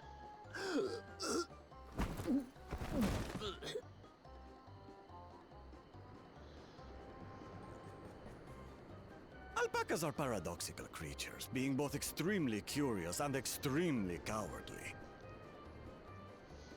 Press your luck when they're frightened, and you'll get a face full of spit. as you've all just witnessed. Has an awful stench, their expectoration. The globs contain half-digested food, you see, making it an effective deterrent against perceived threats. Wild valley breed like this one are especially timid and can therefore be quick to lash out. They're also especially hardy. Indeed. We take the rugged wild alpacas and breed them with our gentle domesticated stock. This produces the strong but biddable pack animals prized by our traveling merchants.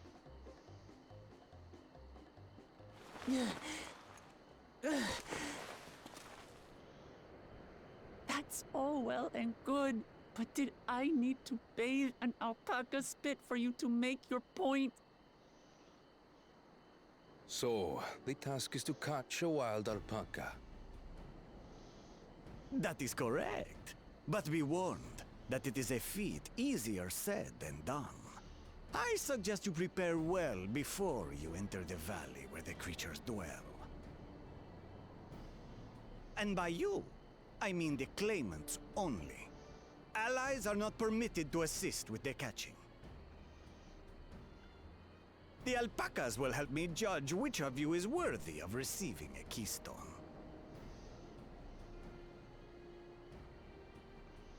So I'm to chase down a fluffy, spitting demon, and that somehow proves I'm fit to rule?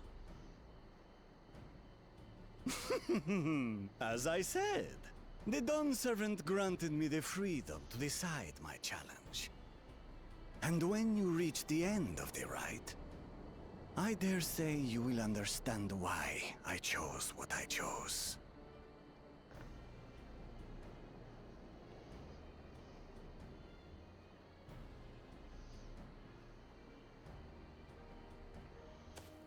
Very well. This won't take long. Wait! Didn't I warn you this was easier said than done? There are preparations to be made, factors to consider. A beast is a beast. All yield to strength.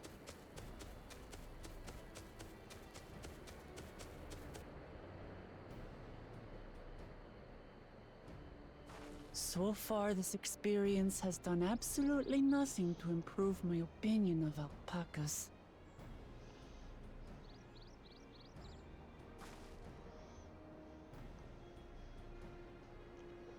But that doesn't mean I can't do this.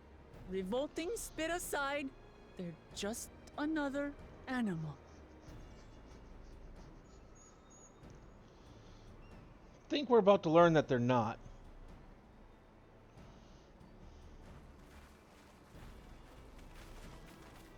Are you all right, Uklamat? We thought we heard you scream. The third promise does not scream. It was more of a startled yelp. Scream, in other words.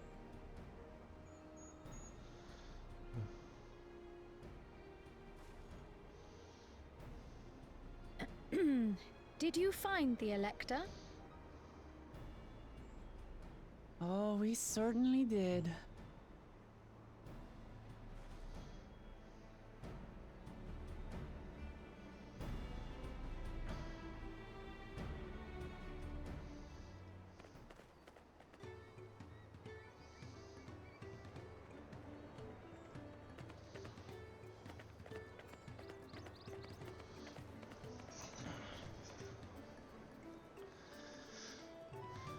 I had to go and wash that nasty stuff off my face. I think I got all of it. But would you mind taking a sniff for me, just to make sure? The stench has ruined my sense of smell. I saw that look.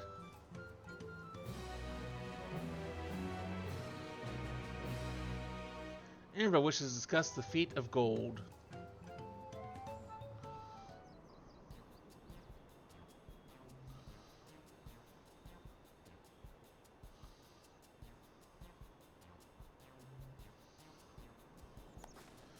You might have warned me about that earlier. I will have enough trouble with tame alpacas. How do you expect me to wrangle a wild one?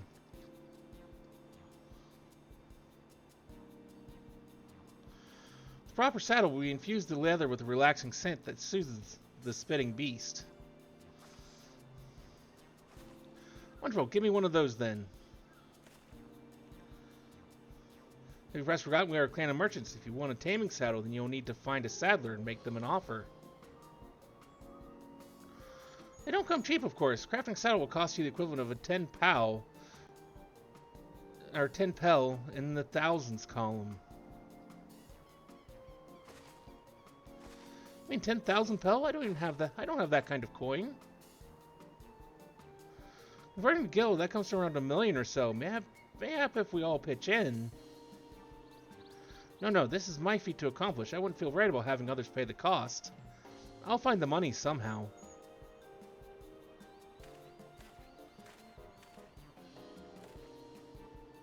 In that case...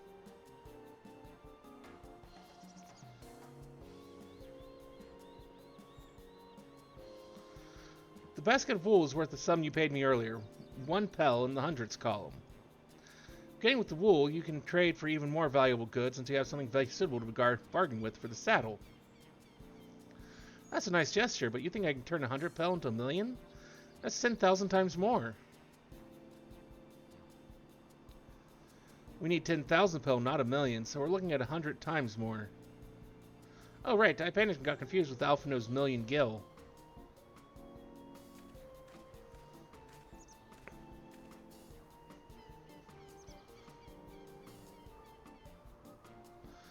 I'm not so sure about this trading idea. You were almost talking to buying a cloak you didn't need mere moments after you arrived.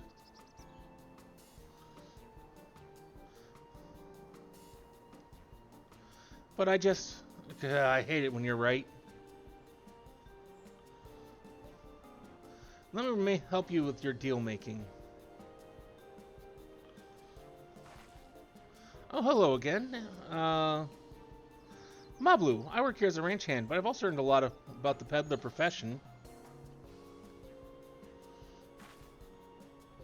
It's alright if I aid them now, yes? I guide the claimants towards the first step of the feat, like you asked. As long as Yucklamat goes alone to capture alpaca, she is free to accept assistance from whoever she likes. Alright, let's see about getting you that saddle then, third promise. I don't know why you made your offer, but I could use an ally with a beak for bargains. Welcome aboard, Mablu. Should the rest of us stay behind? Perhaps it may be easier to haggle over prices without so many voices chiming in.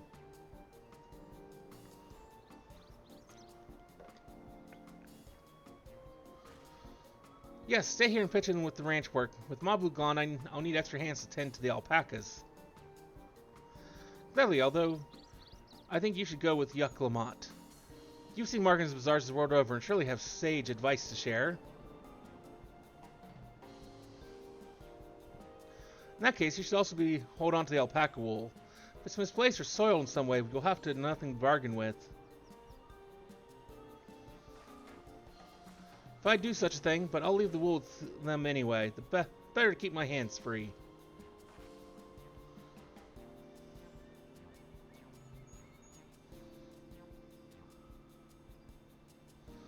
Again, I suggest you try trading the wool to Havli, the saddler. He won't agree to the deal, of course, but it'll give us an idea of how much he'll accept for his wares.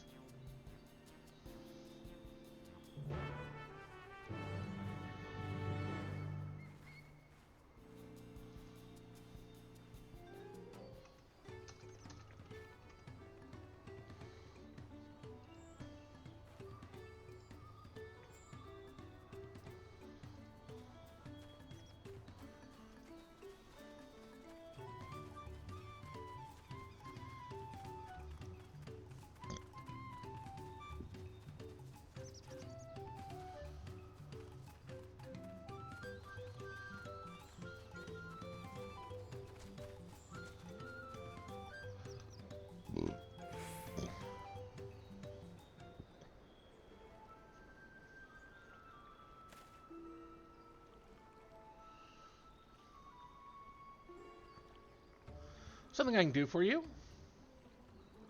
We've come to bargain. I need one of your special taming saddles to catch a wild alpaca. saddle is it, and how will you be paying for it? This basket of fine alpaca wool.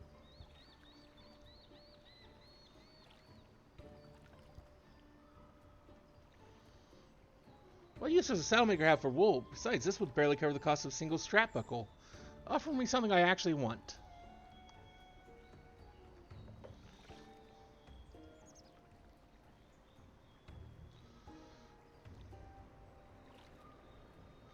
And what might that be? Mescal. I like to nurse a cup at day's end while I inspect my finished work. Bring me a jug of quality stuff and you've got yourself a deal. This was well for us, Third Promise. Such mescal can be had for only 5 pel in the thousands column.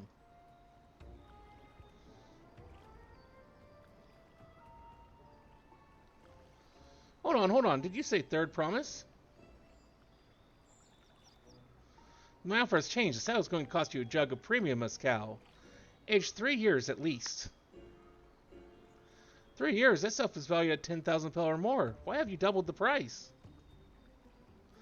Because I must support the man of ambition who will see my business prosper. Zeralja will go to war, and his cavalry will need saddles. Lots of saddles.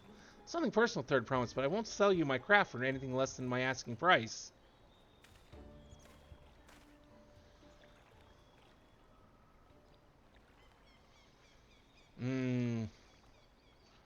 I'd say you're a bastard, but...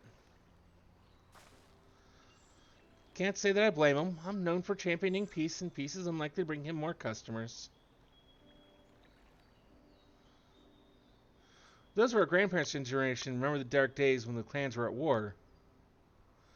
Many of these fellow pray for your victory, Yuck Lamont. Young ones, though, to them strife and bloodshed are as children's stories. They think themselves safe from those horrors and take the peace we now enjoy for granted. Still, others are unsatisfied with the quiet prosperity and crave the future of the Second Promise and vengeance. They're obsessed with innovations like the dirigibles that have made trade swift and easy. Then you have those like Hovley, convinced that the First Promise plans for conquest will afford them opportunities for great profit. What about you, Moblu? Aren't you of the younger generation? I see you're too younger than me, I'd say. Oh, I was raised on the old tales. I've memorized the accounts of what it was like when the Yakoi ruled our village. That's why I offered to help. I want you to become the Dawn Servant to keep our nation from going back to the way it was. Well then, I guess I'd better make sure I win the contest. Well, the type of scale the saddlemaker wants is so very expensive. Weren't we expecting to need 10,000 pel from the outset? Nothing's changed. We just need to get on with it. I may not have a head for trade or the stomach for alpacas, but I won't give up this piece of tule all on the line. Then neither will I. We will make you Dawn Servant. Aiming for that 10,000 pel jug right away will only bring us failure and frustration. So let's first try to exchange the wool for anything even a touch more valuable. Try to find someone who needs alpaca wool and is willing to trade at a loss to acquire it. Someone who supports your bid for the throne, for instance.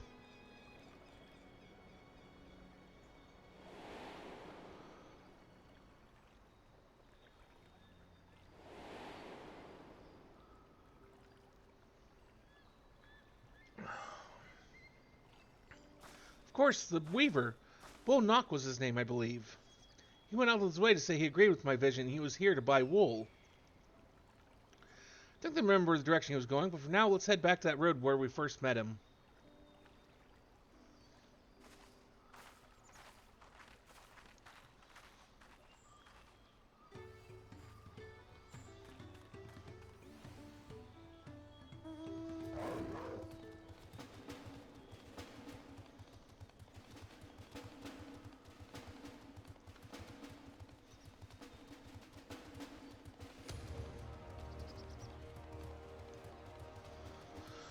It's kind of nice they're like, they don't try and cheat in any way, and they try and do nothing but fair trades. This is the spot. After Bolnock talked to us, he walked off to the south. Then he was probably going to Akuvlo's Inn. Most visitors to watch in Pello are end up saying there. Let's go and check, shall we?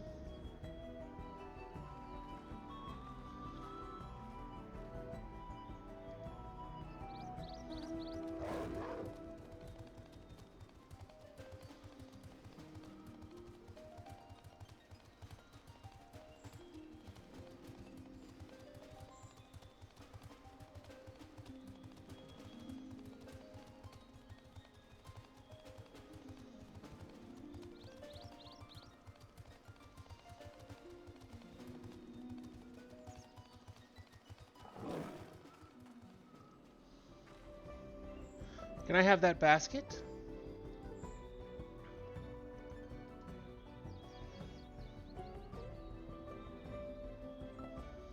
Thanks, and let's see if we can turn a profit.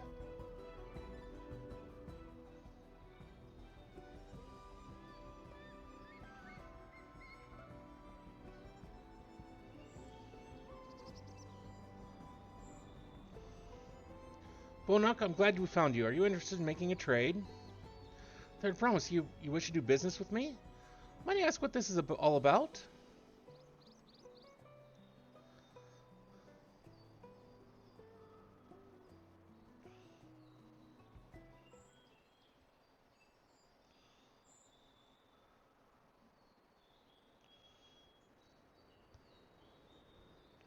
I see, so the goal is to return the basket of wool into a jug of 3-year-old premium mezcal. Allow me to invest in your efforts. Peace in Tyrol is what allows me to cross freely into the lands of my suppliers. Naturally, I prefer that one pledged to preserve the peace win the throne. Thus, do I humbly offer you this wool poncho. A small token that I pray contributes to your victory.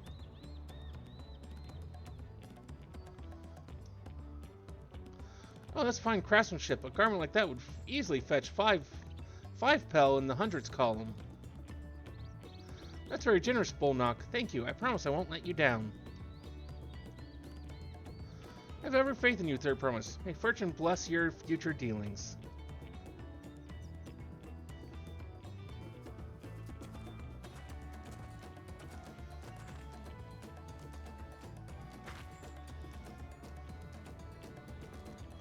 Can't believe you quintupled your investment with your first deal.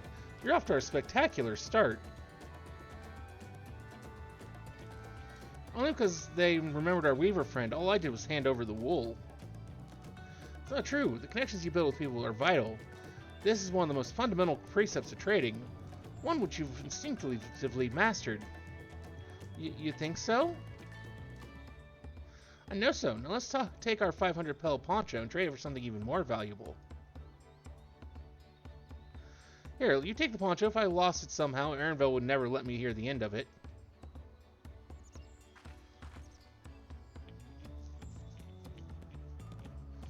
All set. Our next deal is waiting to be found.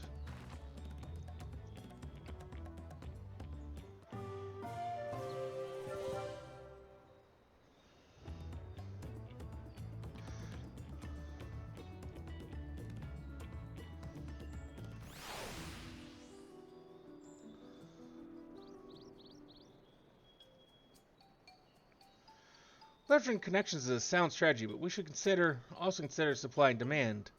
An individual in urgent need of a good poncho will offer more than a merchant simply looking to stock his shelves. That makes sense, but how do we know if someone needs a poncho?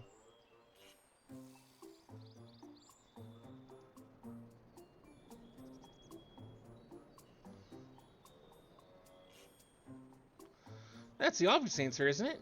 Look for a person without a poncho and hope they're eager to buy ours. Yes, there you go. We find the demand for our supply. So we should begin our search for prospective buyers. There are any number of places, but we could do worse than starting right here at the end. There might be interested travelers.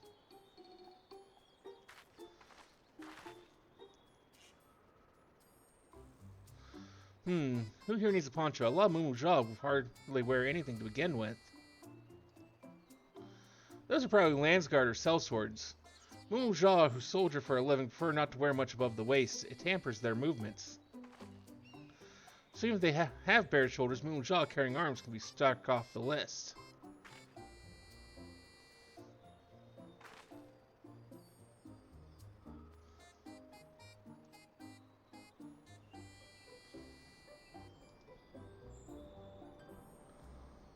Let's see, no coat or cloak, but also no weapon. Oh, we might have a winner.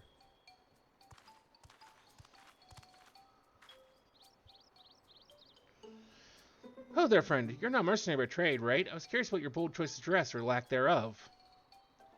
Oh, it was no choice of mine. Believe me, I was attacked by beasts on the way here and barely escaped with my scales intact. My coat was not so lucky. I'm actually a toolmaker from Tulial and was dressed quite smartly. All the better to show the fellow I'm a man who takes pride in his appearance. Never heard his work as well, but now look at me. Well, sir, this is your lucky day.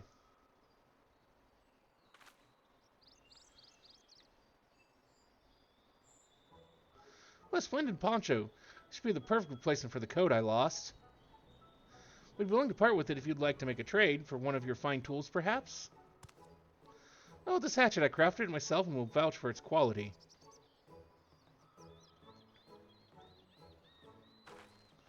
Blade looks sharp, the haft well made. I'd value it 1 pel in the thousandths column.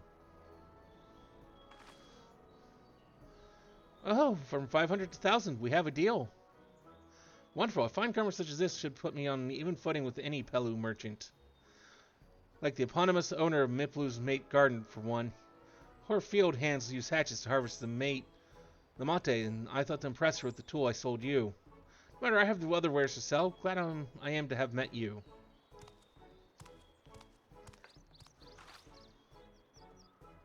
Did you hear? We've already found our next buyer. To Miplu's Mate Garden we go. Yes, but it's a fair distance on foot. We should take alpacas.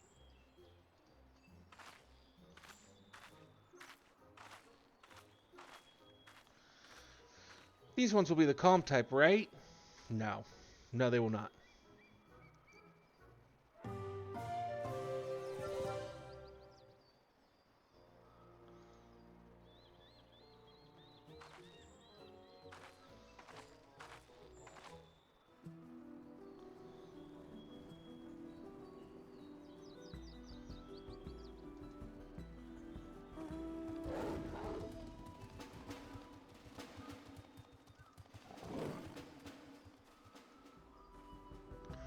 Well done recognizing that toolmaker as a potential customer. If you've a mind to change professions, you'd make an excellent merchant.